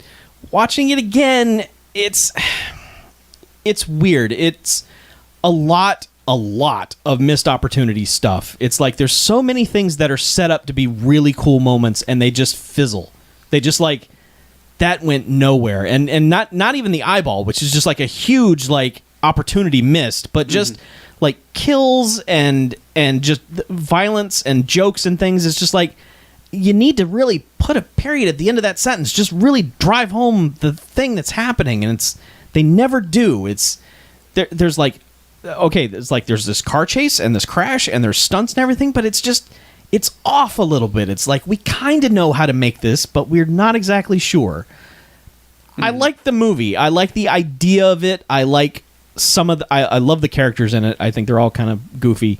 The finale is pretty good in terms of stunts and explosions and stuff. I mean, they blow up. I mean, obviously the fake storefront was one thing, but there's an explosion on the third floor of this mall. Yeah. I mean, there's an explosion there. That's not a set. That's part of the mall. They were just like, yeah, blow that up. Which is more than what Shopping Galleria Mall was a got goer. to do. Yeah, they were just like, yeah, come on in. Give us money. Put us on the map, please. I like the Sherman fact Oaks. that, like, our killer guy, who's basically completely unredeemable at the end, is blazingly wearing a Nike shirt. It's like anyone at Nike go, I don't think that's the image we want. I don't think anybody from Nike I saw think it. at Probably the time it was just like, please put our shirt in your movie. Maybe. It was- I don't know. that's the way I didn't branding see a was. special thanks. To No, Nike. I'm just. No, I mean, with they all, just stole it. yeah, yeah, that was the implication Yeah. that he's wearing, things he stole at the sporting goods. He's store also and wearing a stuff. sweet letter jacket the whole time. Yeah, an M for murder. Yes, he lettered in murdering. Yeah. So I'm gonna give it 2 jocks. If you'd asked me 2 years ago, I probably would have given it a higher rating because I think I gave it like 3.5 stars. But yeah, it's man, it's just missing a level of something. It's just I don't want to say it's grossly incompetent because it's not, but it's like a lot of people who almost think they can make a movie and just everyone's just sort of falling short. I don't know if it's a confidence thing or just a budget thing, but it's just everyone's just like selling it short just a little bit. So. Okay.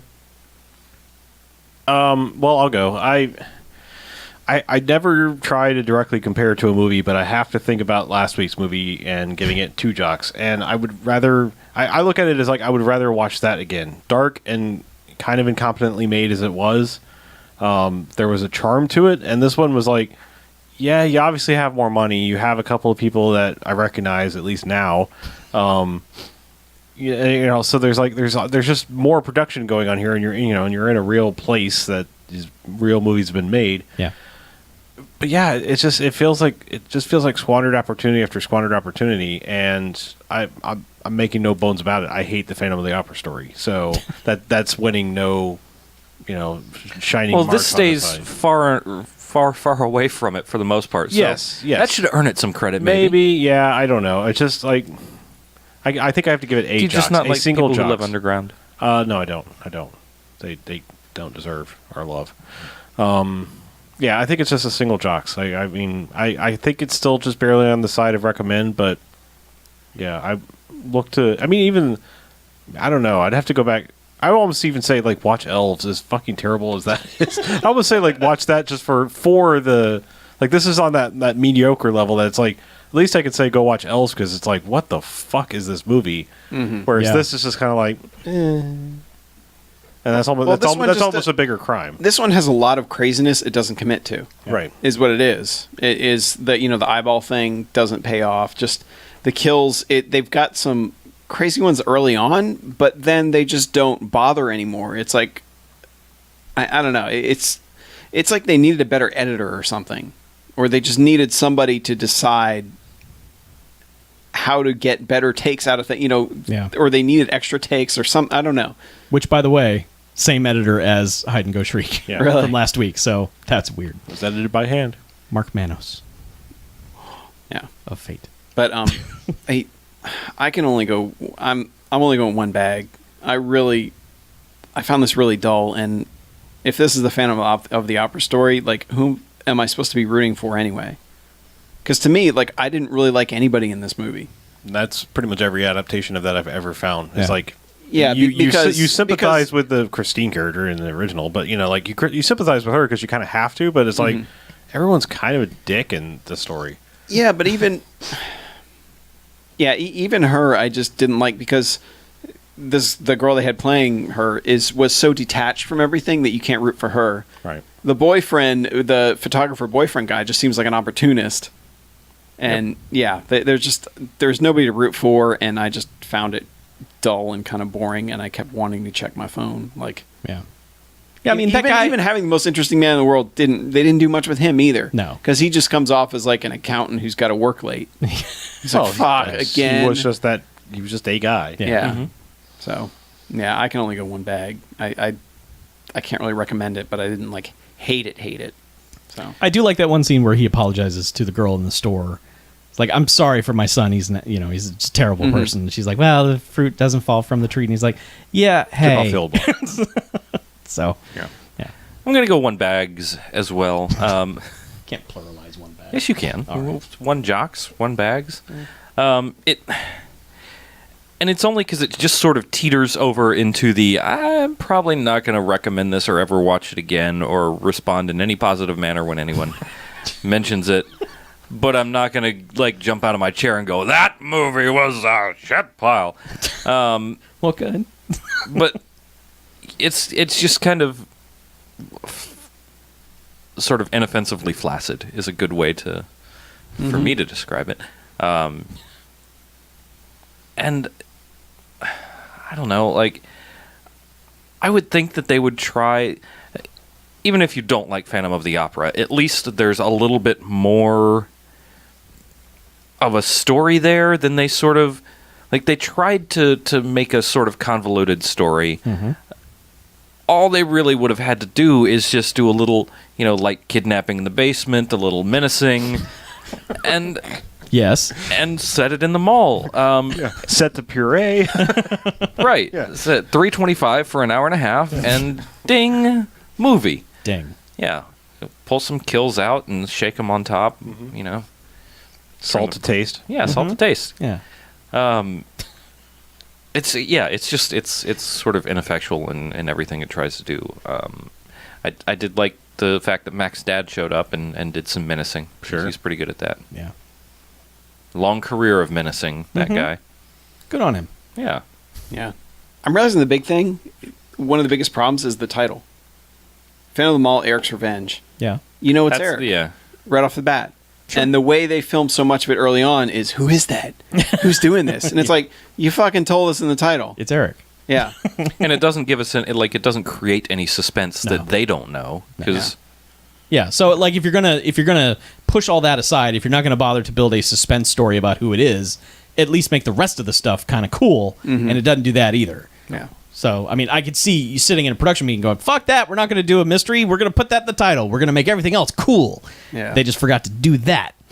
So, yeah. Oh well. Yep. How about we take a break? What do you say? Okay.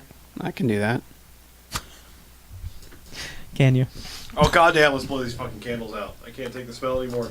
Really? Oh, is it not going to be a spooky second half? But it's so Maybe spooky. if I could just walk away. Horror movies. We should have thought of this ahead of time. No, What? No.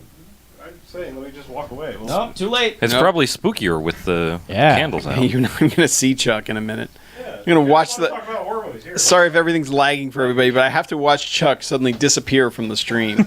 Where's He John? was barely there anyway. Yeah, I was showing up fairly decent. that's me, barely there. Good old barely there, Chuck. Chuck, barely there, no quarters. No wonder. I turned the air down, so at least it would be air circulating, but time must have happened in it. Oh, I hate when time happens. Well, I haven't, it's a programmable thing. Oh. Different times happen. I got a little chilly there for a while, but then I just started waving my hand over the candle. Just the fan, but it was actually getting kind of warm with all the fucking candles in here. Yeah, warm it up. Yeah. Oh, I can still see Chuck, kind of. It's because I got my phone on. Oh, is that what it is? Mm-hmm. Mm. You're glowing just a little. Yeah. I'm leaving my candle lit. I'm I don't pregnant. care. Now, if we actually plan these things ahead of time, I would have gotten some unscented candles. It's, hey, sometimes the quick... I don't care. I think it smells great in here. I think it smells fantastic. Yeah, all right. I think it Light your smells shit like back up then. a fresh, flowery Fucking fart. hell. In Well, I'm going here. to let this... I've been overruled. No. Do you what? Turn the light on, man. Yeah, go ahead. Turn the light on. It's okay. You got to do it. No, we're gonna talk Yeah. some horror movies. I'm committed. Okay. Not committed now. You can get all spooky. Spooky movie. So, you and I have that same 4, right? Yeah. I don't think... I have one more that I watched today. What? It'll be brief. No, I watched the series as well. Yep.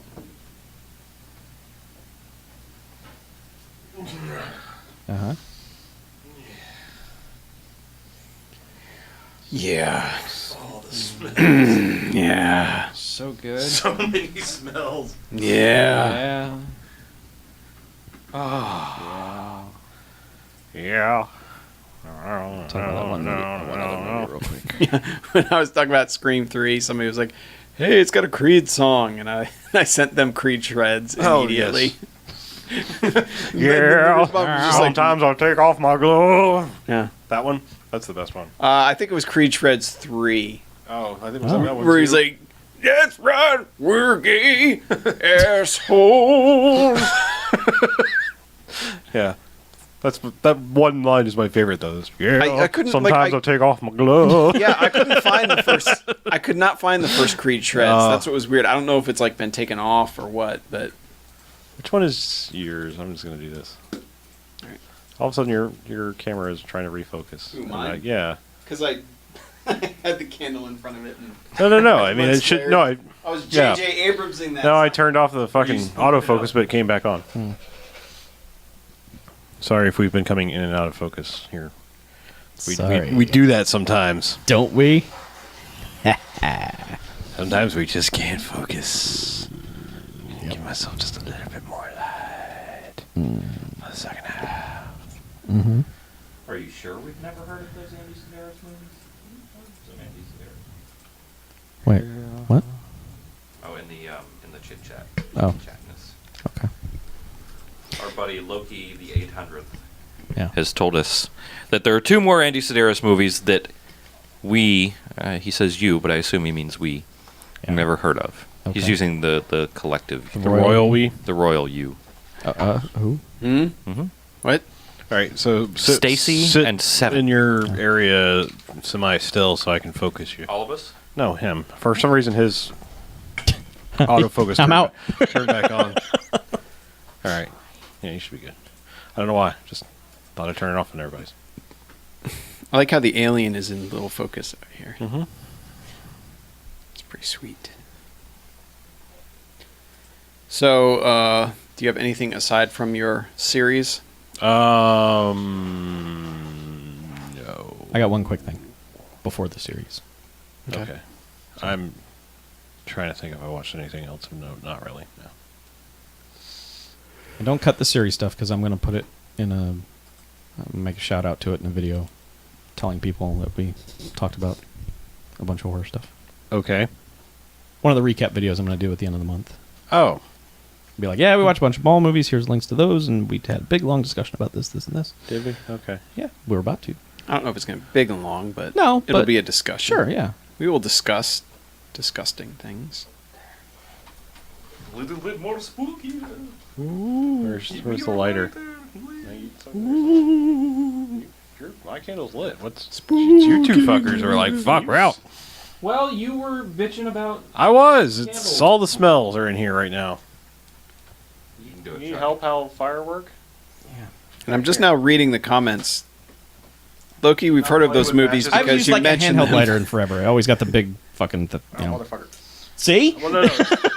Waxes. I'm trying not to. dump That's the wax why I out. wasn't just like, yeah. There. You can do it. Okay. Thanks, buddy. You can do Yeah. it. Katie. Buddy. Careful, don't burn yourself like you did. I only barely. So burned myself. Loki is saying we haven't heard of these two Andy Sedaris movies, but we had, and he reminds us every time Andy Sedaris comes up. So When did Andy Sedaris come up? I don't know, but Always. it is mentioned in the comments. Always. Always. They are also kind of not the Andy Sedaris movies we want. No, they're not.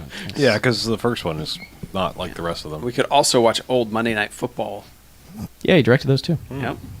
That's so bizarre. Bum, bum, bum. Da-da, da-da, Bah, bah, bah, bah, bah. da, da, da, da, dun, dun, dun, dun, I guess dun. I'm just going to open these. I'm going to fuckload of tabs here in just a second. What? What? I'm going to open up all the movies I watched so I can remember what the hell Oh, happened in each man. one. All right. That's why you need Letterbox, yo. Is it? Yeah. Totes. Is it? Totes box. Yeah. So what order do we want to go in here? Oh, that's what I was going to Hmm? Google. Anyway, I'm just thinking of things. Do that. Try this from here. Oh, God. Ew. Bless you. Grody. Bless you. Ebola. Ebola. Whoa. What in the fuck? Spooky green. What in the fuck? No. Your door is squeaky. Aw. Yeah, I learned how squeaky the front door to my new house is. Yeah. You This weekend. You get WD-40 that shit. No, Yeah. no. You got to use Absolutely silicone not. spray. Okay. Silicone spray. If it's dirty, you WD-40, and then right. you... Gotcha. So first, Yes. you use the WD-40, let Right. it dry, then silicone spray. Yeah. All right, then. Or gun oil. That works really well. Oh yeah, rim oil works As really you- well. Yeah, rim oil. I don't have a gun nor gun oil, so... Yeah, well, it's, Well, it's rim a- oil's cheap. Yeah, you can just totally get Rim that. oil? Is that what you Rim, said? like Remington. Rem. Yeah, it's rim. it's in a green can with a yellow cap. Uh-huh. Yeah. Rim oil. Some rim oil. All right. Or you could use Astroglide if you Rim really oil. want. Some analese. Analese. A little rim oil. Try new Analese. Try Analese pizza. Crazy thing is gun oil is a sex lube. There is one called. Yep. Yep. Yep. Well, There you go. You learn Yeah. something new every day. is it one of the classy ones or one of the No. shady ones? No. Because like that's what I love about. I do believe it has a novelty shape. But like that's the It best. comes in a novelty shape. The best part of like sex shops is like half the stuff is like very classy. Oh, we're the high end anal lube, and then the other one's like fuck puppets anal lube. Shove it on your dick and it'll be. Excuse me, sir. That is fuck Muppets. That is our. Like, Fuck it's like that this is our shit's new. written, this shit's podcast. written in like Comic Sans, you know. Yeah. The other one's like in Trajan. I'm like Yeah. a movie It's poster. got like stick figures on you it. wouldn't even know what this was unless we told you. You know, Yeah. What is that one that was in that? it's like there's that no in between though. classic internet picture. It's just like black and white jokey font anal lube with Yeah. the pump. You know, so it's like there's no joke. Well, there's Some no people like don't care. seriousness to it. No. Yeah. But then you have like the Ode to essence. Intimate delights. experience, the premier It's really lubrication It's a it's a true class in marketing. for your You know, bunghole. like you want to learn marketing. You go, okay, who's the target market for this one, and then who's the target market for fuck puppet? Yeah. We call this one the spirit. And a visitor in the mud pits. My city. Oh, the spirit. God. Why did you I just remind got me that of the joke. fucking spirit? Yep. So, BJ, you Take it got way you back. got anything for this half? Not so far as I remember. I just had a non-movie plenty. week. Oh, we got a ton of shit. And we got emails. I got. Oh, yeah. I've had no time. No time. No time. No time. Speaking of that, for you. let's do a second half. All right. No Too late. time. No time. No time. No time. Somebody clap, please. Oh, I do have one. All right. Okay. I watched I Know That Voice. The documentary. Oh, the one he talked about? Mm-hmm. Yeah. Okay. Clap it up. All right. Welcome back. Hey, BMFcast, second half. Second half. Second half. So spooky. Spooky movies. No, too spooky. Spoopy. All right, movies. Somebody talk about them. Yeah. Man. I got one real quick. All right. It's a BAMFcast movie. Oh. Yeah, Bamf. I watched Leviathan. Oh, Leviathan. I rewatched Leviathan. Yeah. I've seen Leviathan a bunch, but hadn't seen it in like 7 years. And the Blu-ray came out, and I was like, I'm gonna revisit Leviathan. I kind of go back and forth on that movie, and this time I was like, that movie's all right. Yeah. It's- How is the Blu-ray? It's gorgeous. Yeah. It's really nice. Looks really great. There's a bunch of extra stuff on it. They talked to Ernie Hudson, who was, you could tell, was super pissed off about being killed off at the end of that movie. How is it a shout factory? Yeah. So it's going to be good. Yeah. Yeah. Yeah. You know, I kind of go back and forth on that movie all the time. It's like, this is missed opportunity. It sucks. And then it's like, yeah, but there's nothing else really like it. So that's something. And I don't know. It's super serious. It takes itself super serious. So there's not a kind of like cheesy fun factor to it. But like when it was over, I was like, you know what? They're not making movies like this anymore. There's no underwater monster movies. They did them all that summer, and then that was it. And so in that regard, it's like, of the 3 that they made, this one's all right. Yeah. So, yeah, I mean, to me, in what I remember of it, is it's kind of like I almost wish they had switched Peter Weller and Ernie Hudson. yeah, Ernie Hudson's I kind just, of a better I just leading did man. not like. I did not like Peter Weller in that movie. Yeah, And I seem to remember saying that a lot on the podcast about it. yeah, That he just had no charisma or interest in it. It felt like, and that's what kills that movie for me. Is you need somebody who's going to command everything. right. You know, that's why The Thing works as well as it does. Is Kurt Russell just kind of takes over. But Yeah, but it's all right. It's middle of the road, decent, good. It's not great. It's not terrible, yeah, and the Blu-ray's nice. and there's some fun creature effects in that one. Yeah, you don't really get to see them a lot. Yeah, They're really sporadically used, and but there's like an hour's worth of interviews with all the special effects guys talking about how that production was a fucking nightmare. Because I can imagine there was like a writer's strike, and they were like, we got to go to Spain or wherever it was to film this movie, and nothing's ready, and the director's just making up shit every 5 minutes that we have to build. So, yeah, that's the best part of the disc. The effects guys talking about it. So, yeah, cool. yep, Well, speaking of Shout Factory, yes, there was unless I had some sort of crazy fever dream, there was an announcement about an upcoming Blu-ray release. yep. From that might come up in the email section, but Yeah. if okay, we can wait till email section if we wish. Teaser. just saying, Stay tuned for Stay emails, tuned. guys.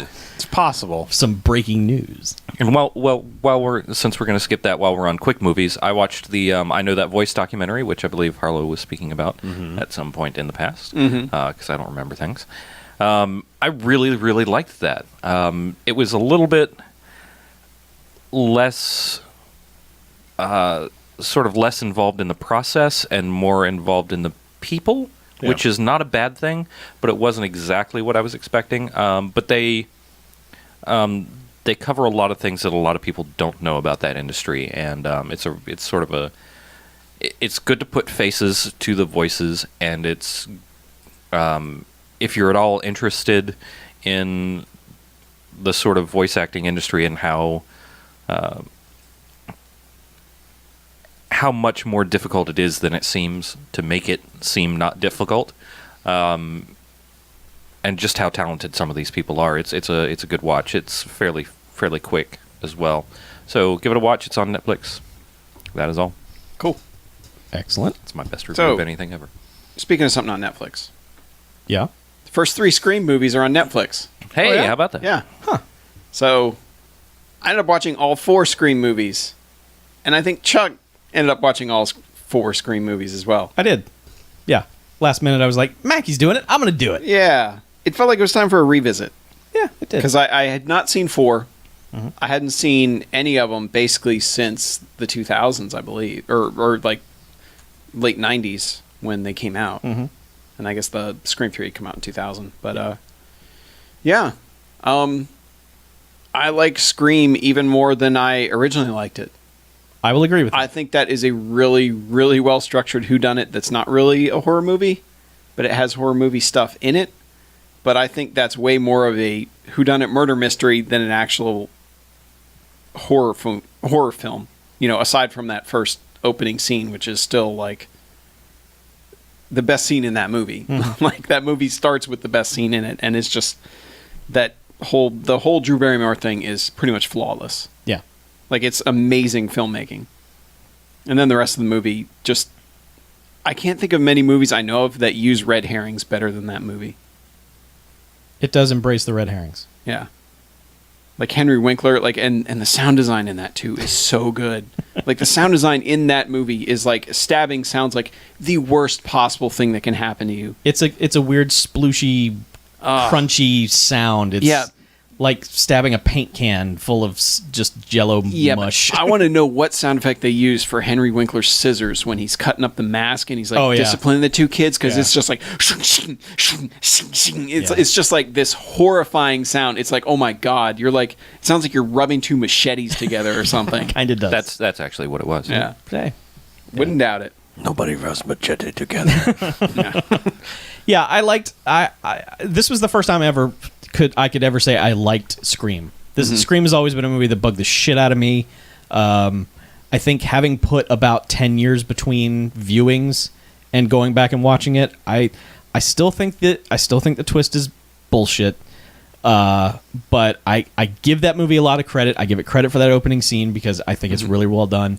The movie obviously is genre defining because of everything that happened to horror after it, because it literally changed the entire genre until zombies went crazy. Like, everything that came out after Scream was kind of like how Die Hard changed action movies. Scream did that to horror movies. It was just like, oh, it's Scream with these attractive teenagers doing this thing, and here's the cold open kill of a famous person and blah blah blah. I mean, everyone did it.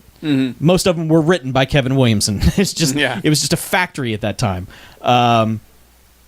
But man, just like everyone in that movie is just repulsive to look at. I can't stand half that cast.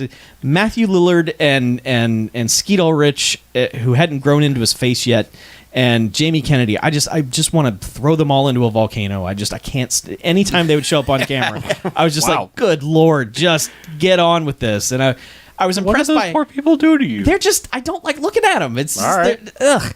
But at least they do keep the Jamie Kennedy to a minimum. I, for some reason, had this memory of him being in the whole fucking thing, and he's really not. He's really not in any of them that much. Yeah. So for him to have become a star from that stuff, and really not have been in them that much, that's pretty remarkable.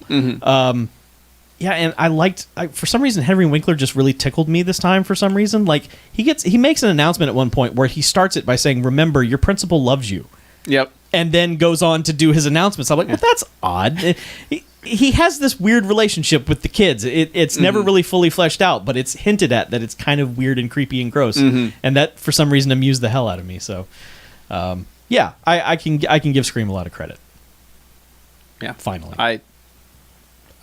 There's so much, like, I think they do just about everything right. Like, I think that the structure of that script is pretty close to flawless in my book, because it doesn't feel like anything's wasted. And I think that all the talk about movies is part of the fun misdirection of it.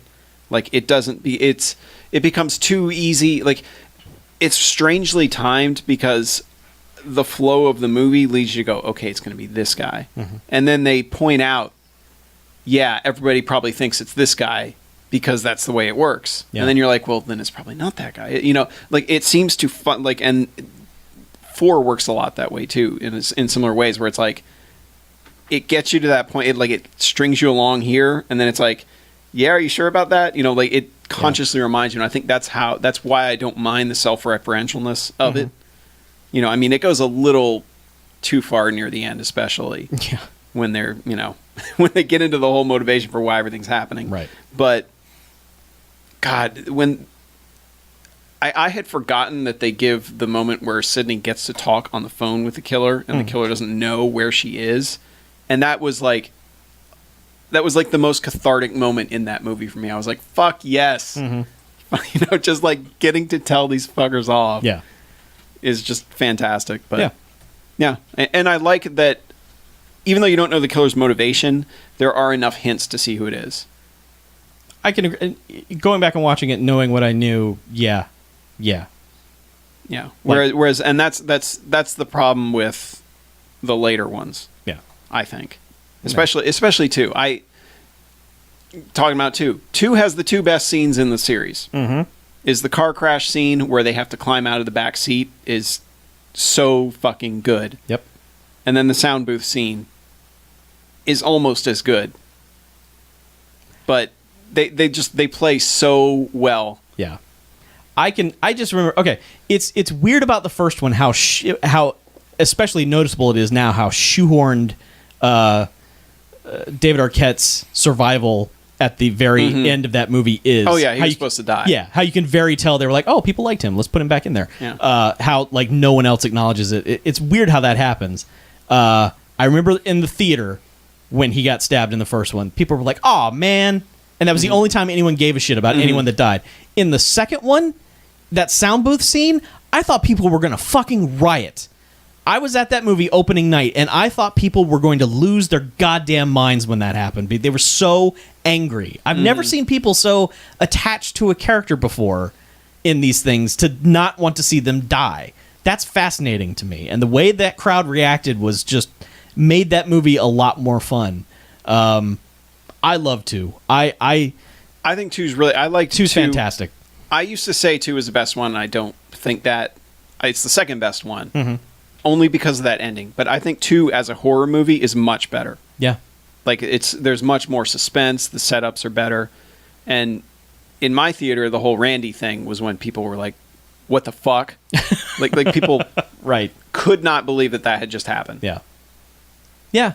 And the setup for that scene is so good too. That's pretty good.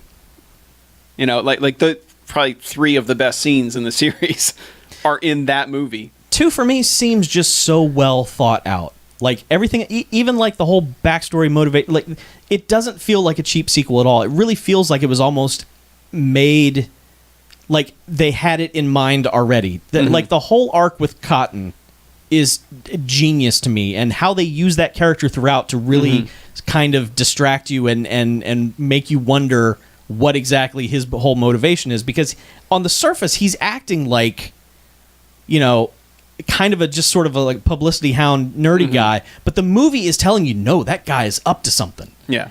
And that's happening the whole time. And that is such a great bit of misdirection that entire time. And then coupling that with the whole Jerry O'Connell probably has to be in on this because Sydney's never going to... too perfect. Yeah. And she's just never going to be able to have a boyfriend again. So obviously, yeah, he's in on it. He's just too happy and smiley. Obviously, he's connected to this somehow. I just think the misdirection in that movie is so good. The fact that all the film referencing stuff is kept to the characters in the film studies group, and it's not everybody doing it. Yeah, I appreciate that because it feels more natural. And then that movie is just like everywhere you turn, there's another person where you're just like, holy shit. If you were on the WB in the late 90s... there was something in your contract that said, hey, you get to be in Scream 2. Yeah. Holy God. Because, yeah, like, I had forgotten half the people in that movie. I was like, oh, yeah, Jerry O'Connell's in this. Oh, yeah, Timothy Oliphant's in this. Oh, yeah, Sarah Michelle Gellar's in this. Oh, yeah, Joshua Jackson's in this. Yep. Oh, and there's David Warner. What the fuck? I know. Yeah. But the opening to that movie, the cold open, is fucking terrible. Yes. That is the worst one out of all of them. That one is fucking terrible. It is overall the worst cold open on many different levels. Acting, premise, it is just dumb. It's like when I saw that, I was like, oh no, I've misremembered this movie because I don't remember this being this bad. Yeah, but that was my reaction too. I was like, I knew I didn't like it. because the oh god I'm dying thing, like it's just like, oh my, really? But it played even worse this time watching it. It's bad, and the Scary Movie parodies have not helped some of those scenes. Yeah, because like when there's a bad scene in Scream, Scary Movie has made fun of it and made it really dumb, so that didn't help. But yeah, my only real problem with Scream 2 is the reveal at the end. Literally no way to predict that. Yeah, all you can do is go, it's probably that person because they've been around too much. You know, it's like one of those like process of elimination things. Like, it's probably them, but I don't see why. And yeah, you would never know why. No, because it comes out of the blue. Yeah, I mean, like one of them you could kind of guess. The other's just like, what? Yeah. But like the precedent the first one set, where it's just like you were not going to guess this, is made that okay for me because I stopped trying to figure them out. Like the first one was like, okay, the movie's like, fuck you, you're not going to figure it out. So by the time the second one came out, I was just like, well, let's just see where this goes. Yeah, let's just give everyone no hope of ever figuring it out. Right. Yeah. But man, the late 90s barfed all over that soundtrack. That movie feels so dated. Like the first one doesn't feel even remotely as dated as that one does. They didn't have the soundtrack budget. Yeah, the only thing that feels dated about the first one is Billy is a prime suspect from the cops because he owns a cell phone. Yes. Because they're apparently that's so weird to think about now. Yeah. But 18 years ago, it was like, you have a cell phone? What are you Why doing? do you have a cell Why phone? would you have a cell phone? Yeah.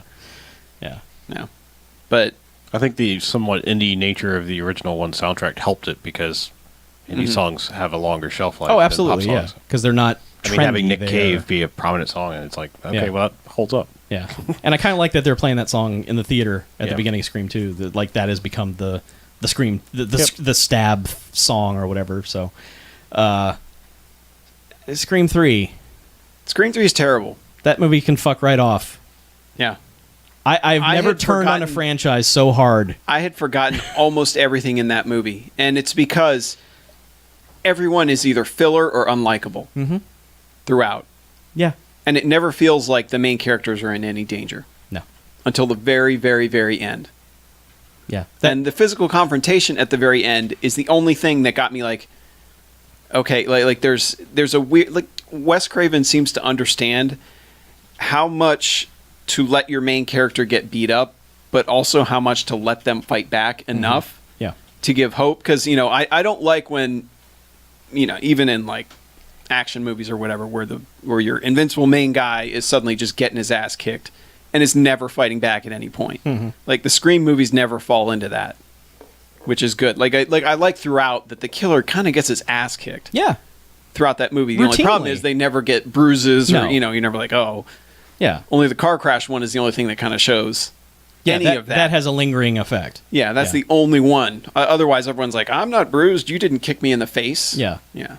But yeah, Scream 3 has that Jay and Silent Bob cameo that's like, what the fuck is this doing in this movie? The whole thing feels like a DVD extra. Which one came out first, Scream 3 or Jay and Silent Bob Strike Scream Back? 3. Okay, so because there was that weird... Yeah. We'll be in yours and you be in ours thing. They were probably all on the same set at the same time, and it was just... But yeah.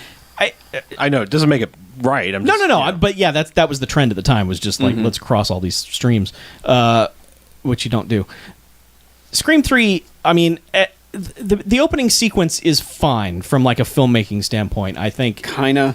It's okay. The structure of it, except for the device that the voice changing device, motherfucker. That is horseshit of the nth degree, and is it's the biggest screenwriting cheat possible. Sure, is when you have something that can imitate anybody's voice perfectly, and you just turn a switch, and suddenly including dead people, which really whatever. I think technically speaking, that cold open is fine, but fuck that movie right off the bat for what they did. Yeah. Just no. Yeah, and they waste Patrick Warburton too. I don't know if they waste him. I don't know. Just that whole cast. I mean, like Parker Posey is just like a cartoon in that movie. It's like, what are you doing? That was that weird period where she was like in real movies for a brief period of time. It's like, what are you doing?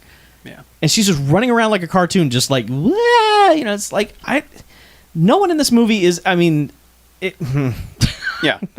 And then the reveal, oh my. It's a lie. That movie lied. Yeah. Yeah. There is there's no way to predict the ending of 2. There is no way to predict the ending of 3 whatsoever. No, even if you figure Ever. it out, they throw you a misdirection like, nope, it couldn't possibly be that guy, and here's why. And then they're like, it's that guy anyway. Yeah. Yeah, it's a character they show dead. Yes, that someone checks their pulse. Yeah. And it's like, oh, this person is clearly dead. Yeah. And that's never explained or anything. So, No. Yeah.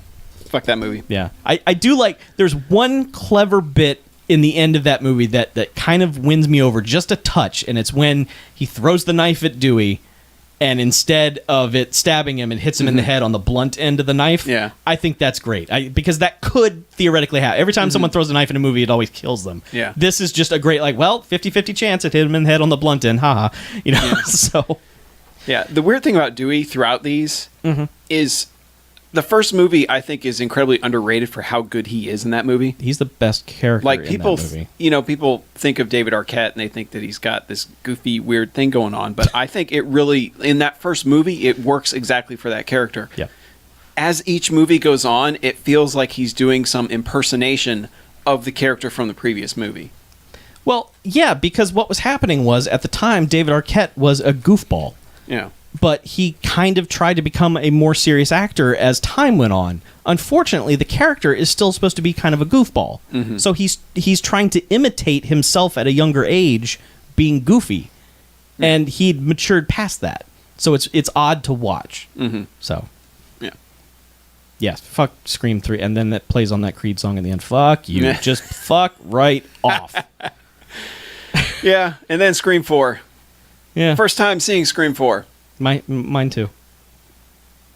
I enjoyed it. Well, I mean, coming right off of Scream 3, that helps. Oh, yes. That Absolutely. helps a lot. Yes. Because it does get very much back to basics. And because everything's a remake these days, they acknowledge that, hey, this is a remake, pretty much. But this one's hard to talk about. Because the reveal comes way earlier than the other movies. Like, the other movies, it's like, reveal, kill the Endgame. killer, Yeah. end of the movie. Yeah. And this one goes on for a while after they show who's doing everything. But I think it goes a little too crazy with all that. Like, it gets to a point where it's just like, even the killer's got to know that this isn't going to work. Like, this...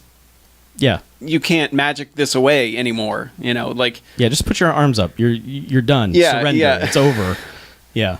Yeah. And that's kind of the problem with it, but I kind of liked the characters that they had introduced in this one. I didn't find them as... as obviously as off-putting as 3 was, because 3, I hated everybody in it. Right. But they're certainly not as instantly likable as so many in 2 are. But... I like the idea of Dewey as the sheriff this time and handling the investigation, though. Something that you pointed out is Gail is the Bad News Bears of the Scream movies. Yes. Every totally time she is. gets a heart, by the next movie they've rebooted that, and she's just a bitch again who will step on anybody, even her own husband. Yeah. She has to be retaught how to be a human being. Yeah. Just like the Bad News Bears have to relearn how to play baseball every fucking movie. Yeah. But that is so, she's really weird in that movie, and the plastic surgery is so obvious, and it's so disappointing, because there's a part where she smiles near the end, and I was like, She has This a is moment. horrifying. She has a moment in that where she's trying to hide, and I think she's trying to motion to someone with her face, but her face doesn't move because it can't. So it's like, did you CGI something on her face to make it move? Yeah, it's unfortunate.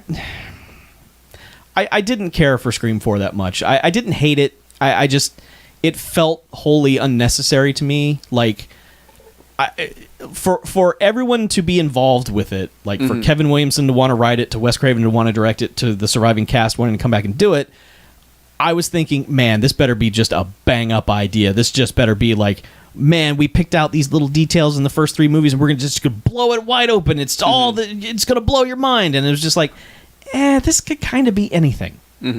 And that was a bummer to me. And the reveal, it pissed me off for real world physics things that I shouldn't have latched onto like I did. But I was just like, there are people in this movie who are midgets.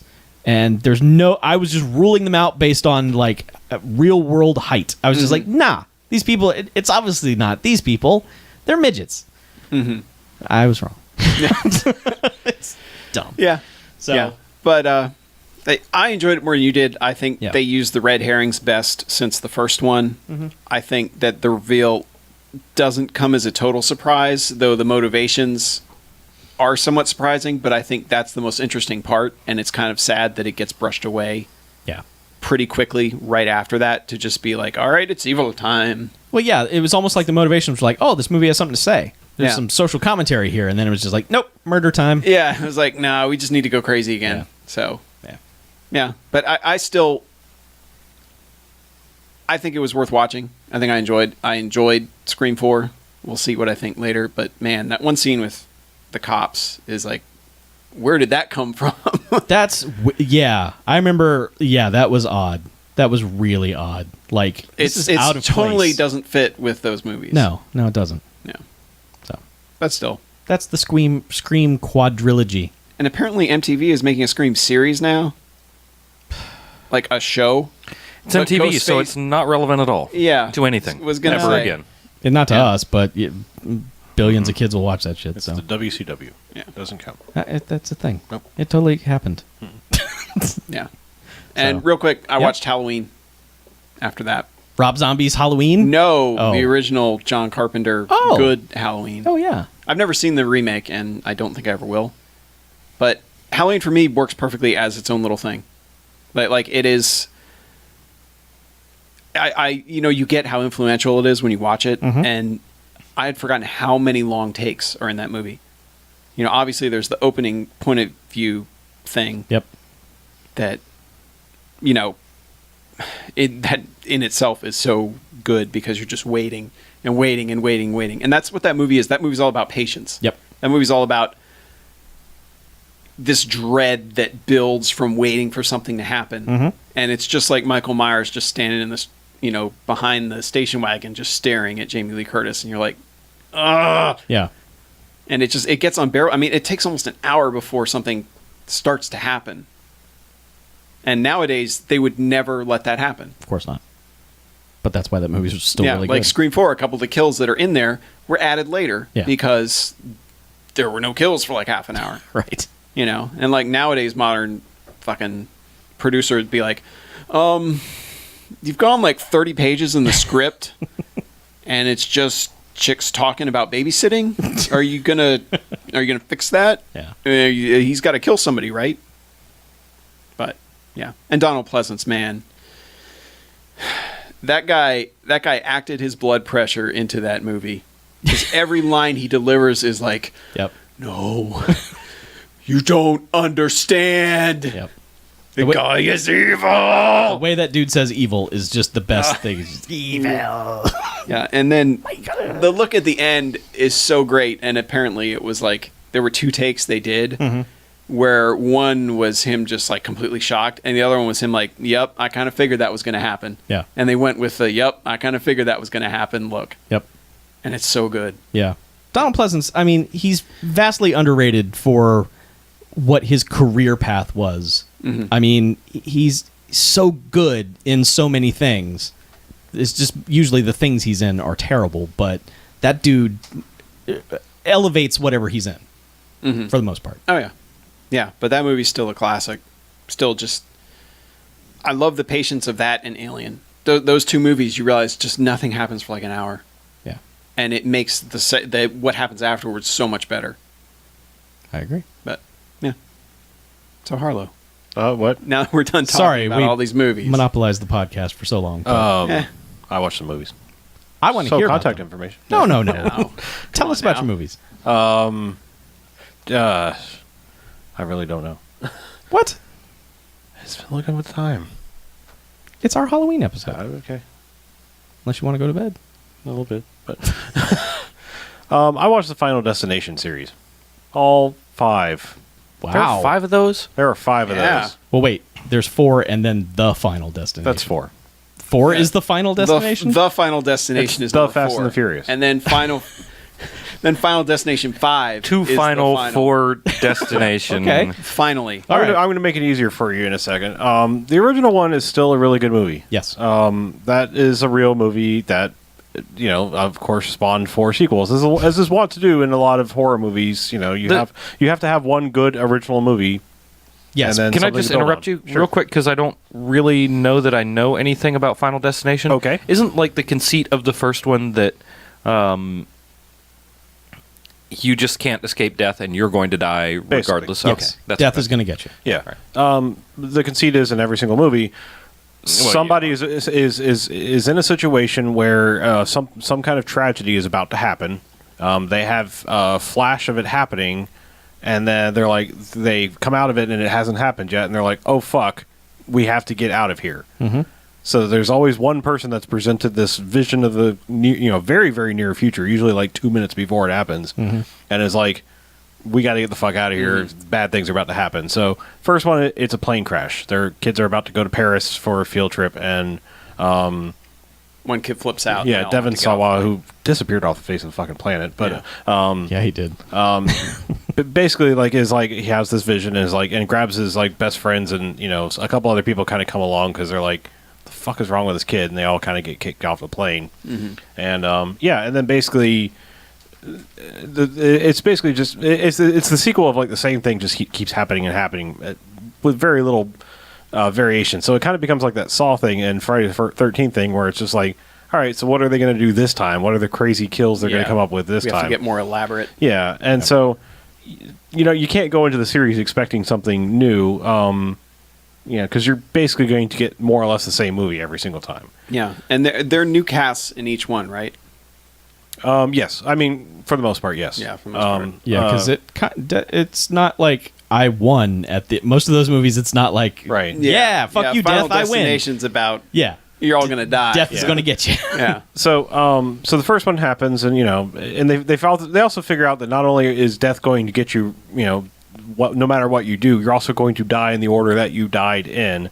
They come up with these strategies of well, if I can somehow escape a death and it's going to skip me, it might come back around to me, but I can kind of know that it's coming. So they keep messing around with that thing of maybe I can skip it for now and come back to it later. And yeah, so there's that. That's the basic mythology of the series. So the first one is still a pretty damn good movie. It has shocking things happen, because it's new and it's fresh. The second one is really quite good, even though it's strange because it has almost a direct-to-video feel to it. Yeah.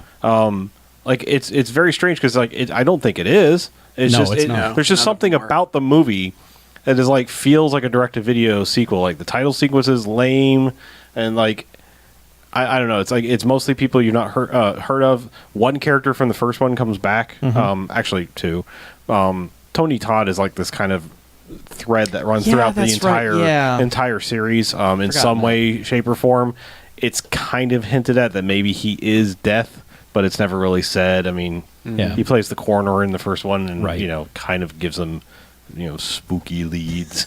Just this. Spooky Yeah, it's just kind of yeah, just kind of well, maybe it's this because you can't cheat death. All right, later. So he's kind of that not voice of reason, just voice of mystery, perhaps. So the second one's pretty good, and it's very much just a plain old sequel. 3 I liked just because the cast became more likable. I mean, Mary Elizabeth Winstead is the main Final girl. the main girl that's in this one. So I mean, it helps that the cast is likable. Wasn't that the? If I remember right, that was the one where the kills got really ludicrous. there's There's some pretty ludicrous ones. one. Yeah, there's some pretty ludicrous ones throughout the whole thing. Yeah. Is 3 the roller coaster one? Yeah, 3's Okay. all right. Okay, so if you want to know what the obviously it's not really spoilery because it's the first scene of the movie. First one's a plane crash. The second one is a horrific road accident. It's like a logging truck. Yeah, nightmare. like a logging truck. The logs fall off and Yeah. start just cause this giant pileup. Third one is the roller coaster. Yeah, they're at this shitty amusement park, and the roller coaster goes off, and the rails, and everybody dies. So they're all centered around one event. One event that triggers this, and then Some people cheat yeah. it. They're like, "Oh God, something's bad going to happen." They get out, And then Death is like, no, motherfucker, Yeah. I'm Coming get for you. The Yeah. fourth one isn't that like a NASCAR race? Yep. where the Fourth car- one is a fucking NASCAR race. Yeah. They're at the shitty fucking track that is full of people. So not AKA just about every NASCAR. well, I mean, we're talking like before it even happens. Like they're looking up and like the grandstands are crumbling, like the concrete is cracked, and anyway, so it's just like this elaborate crash that basically causes the whole fucking place to implode. Sweet. good. Whoa. So I'll go ahead and mention, like, I like 3. It's starting to get kind of trite by that point. There's a weird order because I think it's the same director from 1 and 3.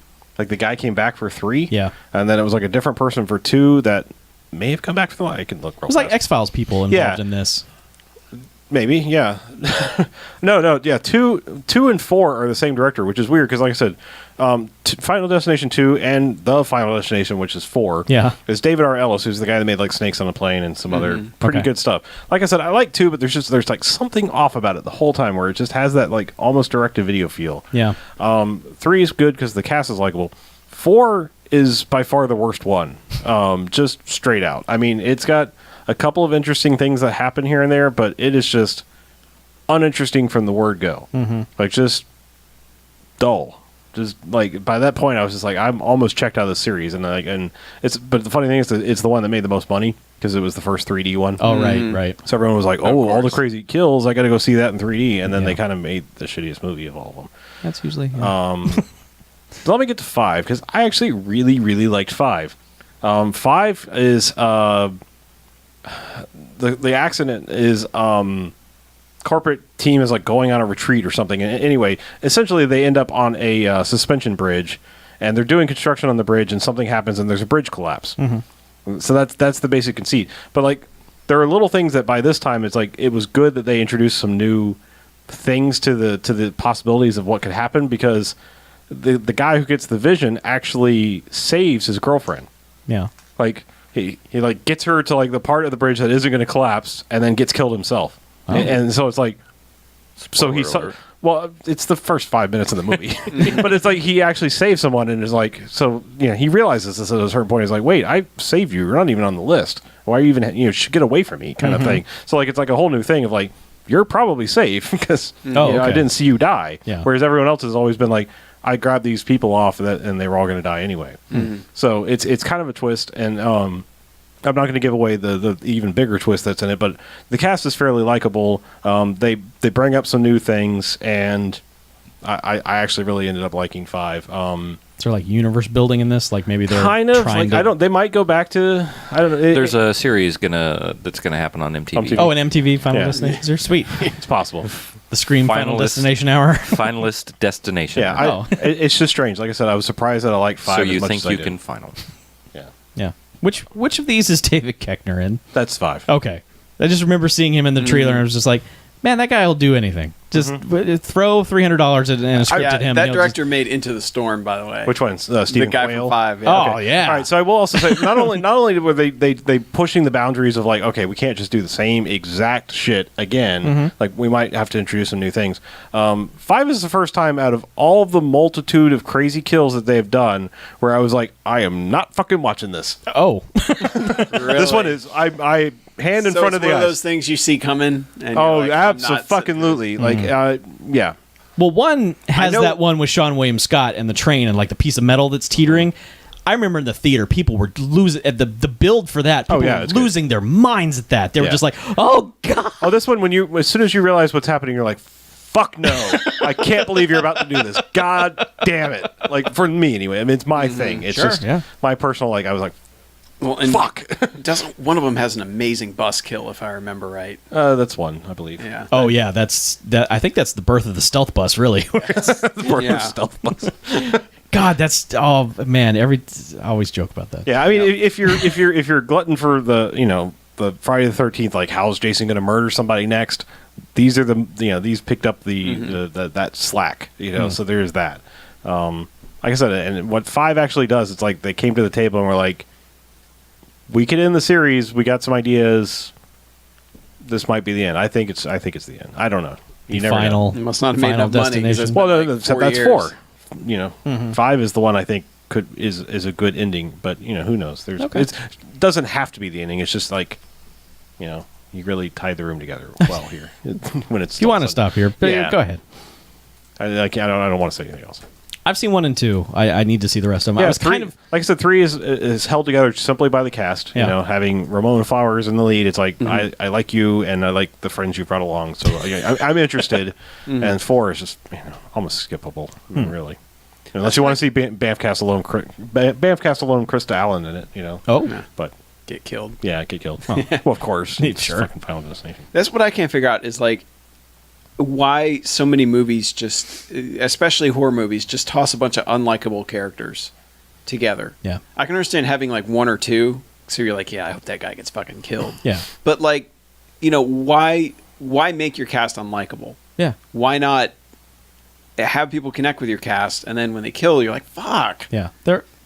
It's weird. That genre has had a lot of particular nastiness of like people are coming to see this to watch people get killed, and it's like you can emotionally invest your audience in a different way. Yeah. They're not going to not see it because like a good person died. It's like, oh well, I want the end of this movie to happen. Well, the thing anyway. they've had it with like the primary. There's usually primary 1 or 2 people that are generally on the list that are like one of them's the one that had the vision, so you think that they're last, Right. So at least you've got that. Like I'm just saying, like 4's people were like even the main person with the vision. I was like, I guess just because the movie said yes, this is who.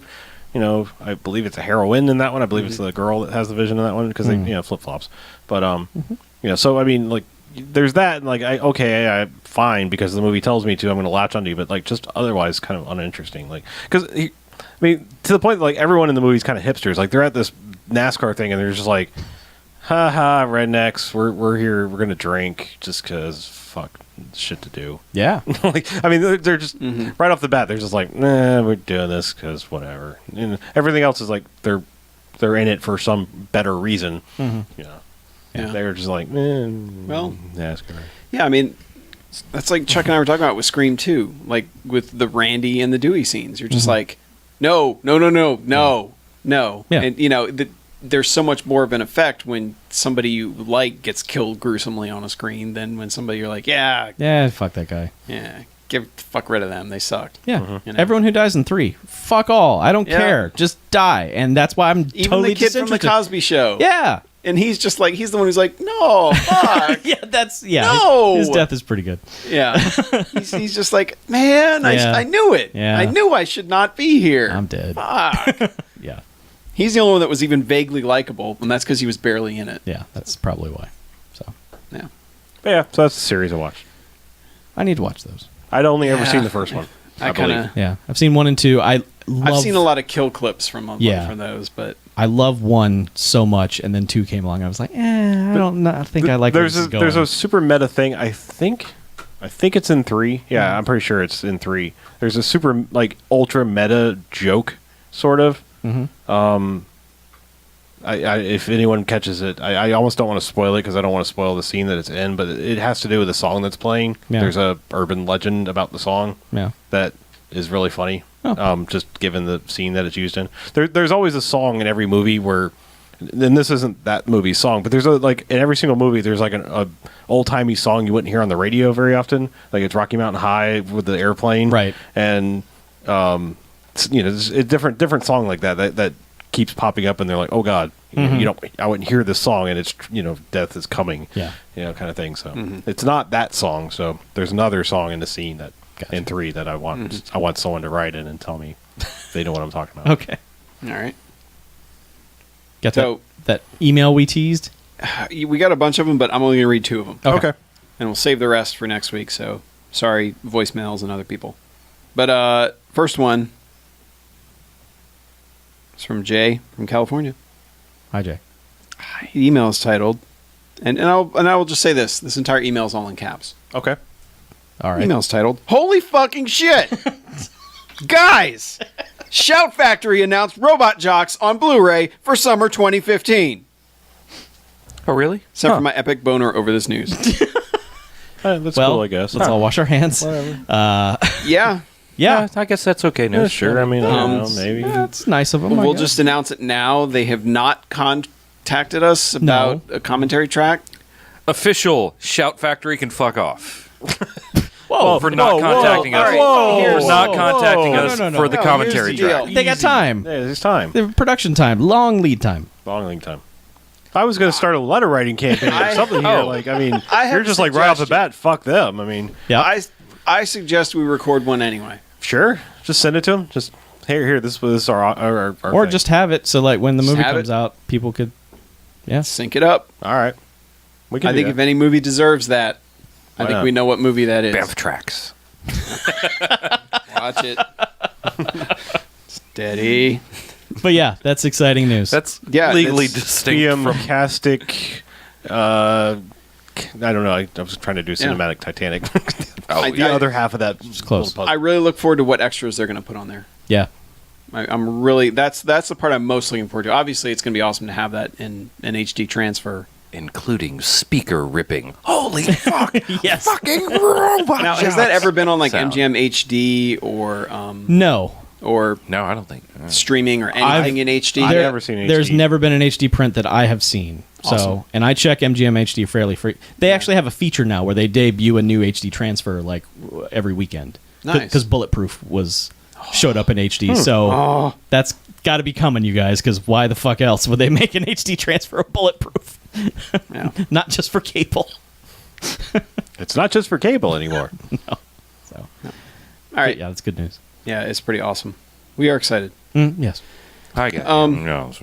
The only other one I'm going to read this week is from Steve Like the Bird Heron Oh, because it's very relevant. okay. Steve like the bird. He said, couldn't come up with another small pun. Sue me. Casters of thy Banff. Yo, Steve, like the bird, squawk if you may. Enjoying you guys getting your Robin Sparkles on with Maltober. So, All Hallows Eve is upon us, and I need my spooks. What's a good, or at least a good bad, obscure horror flick that I should watch? I figure Chuckles will probably have the most input on this. I've been going through the back catalog of 31 and 31. I've watched seasons 1, 2, and the current season 7. Picked up Dead and Buried and rewatched Critters because of it. By the way, Critters holds up really well. Anyway, I gotta migrate or whatever birds do in Maltober. Crash and burn, Steve Like the Bird out, sent via 2 cups attached by string. Huh. Should it be coconuts? Could be. So, obscure horror movies. Not my realm. Chuck. Go. Well, I think 2 of the ones we did this month, I think Chopping Mall and Hide and Go Shriek, for different reasons entirely, would be worth a watch. Yeah, sure. why Yeah, not? Chopping Mall especially. Yeah. I mean, That movie's a lot of fun. that movie's like on, like our jocks level of this is what we like, and then Hide and Go Shriek is like borderline like, well, this movie's terrible, but it's also really fun. Yeah. Yeah, I mean it's I mean, yeah, you picked up Dead and Buried. That's good. That's a good one. One that came out today, The Entity, it's a hard watch, but it's good. I mean, it is a really good ghost movie. I know you guys didn't like it, but well, I mean, we got a pretty good video out of it. But I still love Prom Night 2. As goofy as that fucking movie is, That movie's fun. It's dumb. it's not but- really a horror movie. If you're looking for something even remotely Yeah. close to scary, it's not. No. I mean, it actually scared me as a kid. Like some of the rocking horse shit when I was a kid. Yeah. Sure. And there was- Deathball was really good too. yeah, sure. That's on Blu-ray In a now. fun, stupid way. I hate Yeah. to say it, but I mean, like, we now know what his age is. I mean, there were some. I think probably what we remember them, but like they're almost probably becoming forgotten movies. Like no one ever mentions the original Pet Sematary anymore. Nope. That movie freaked the fuck out of me when I was a kid. Like, or the teenage years of watching it. I'm just saying, like, Yeah, that movie's fucked up, but the most fucked up thing about that movie is the whole like sister in the attic thing. Yeah. Because oh god, yes, yes, that is horrific, and that has nothing to do with the main storyline No, it at doesn't. all. It is just like, oh dear God, this is the worst. That's that's exactly what I'm referring to. Yeah, that's go what on. I'm just saying. Like, there are Stephen King movies that are still brought up, and that is, I feel like, one that's falling by the wayside as time goes by. Yeah. And I would mention if you're into the slow burn, like obviously if you haven't seen Halloween and things like that, ending is kind of shit. But I have to re-recommend that movie called The House of the Devil. Just like this 70s, early 80s slow burn horror movie thing. The ending's kind of stupid, but it's That's really 99% of horror movies. yeah. I mean, like I loved the suspense build up to that. Like the payoff was kind of shit, but Yeah. like the feel of that movie up into that was worth the trip. Yeah. And Steve, I'll just say, usually at the end of every season, I do like a recap. that's probably a good just like one video to watch because I'll just recap everything and say these are the ones that were worth your time. I would check those out. You should If at I was you. youtube.com/watercooler. Yes, it is where those videos are And that I will we say, were referring to. There's a handy dandy playlist. There that You is. can watch all of Nice. them. In a and row. then if you look, there is a thumbs up icon below them. You should click that. Yeah, you should totally do You should also subscribe. Subscribe to the thing. Yeah. You Yeah. should also subscribe. Sure. If you want. And throw some money at No, stop it. Yeah. I'm trying to help you out, man. No, you're 'Cause, good. you You're know, good. You're good. You're good. yeah. I'm going to ride your coattails into the sunset. Please do not ride my coattails. Stay off his Gonna coattails. happen. And I'll just throw in that the ending of Being John Malkovich is one of the most horrifying endings ever of any movie. Yep. trying to remember what happens at the end of that. Don't spoil it. I know. We'll have to Yeah. talk about it after Yeah. because I don't Okay. remember how it ends. actually. That is one of those endings I was like, fuck. Yeah. Fuck, that's horrible. Yeah. It's Yeah. Okay. Is everyone John Malkovich in the world? There is a Probably point it. where everyone's John Malkovich. Yeah, there is. Yeah. Yeah. I mean, the reveal is that everyone No, is no, no. actually. No, no, No, no. that's That's different. only when Malkovich goes into his own head. Yes. Yeah. Duh. Jeez. That is so. Yeah. Yep. Thanks, Steve. Anyway. Do we want to do quick contact information, or are we Yeah. done? Yeah, BMFcast.com. Oh, there you BMF go. at BMFcast.com for emails. Call the Garfield hotline 9105-JOCKS-BMF. We promise we'll get more emails in next Yes. week. Yeah. We won't talk about so many movies. I won't watch any series of Yeah. anything. Yeah, no, I got. I won't either. Next week, I got nothing. All right, let's get out of here then, shall we? All right. I'm Harlow. I'm Mackie. I'm Spooky. And I'm Chuck. And this is BMFcast out. Good night. Farewell. Auf Wiedersehen. Goodbye.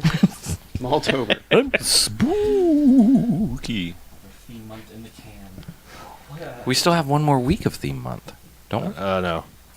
We ran out of fucking movies. Kind of.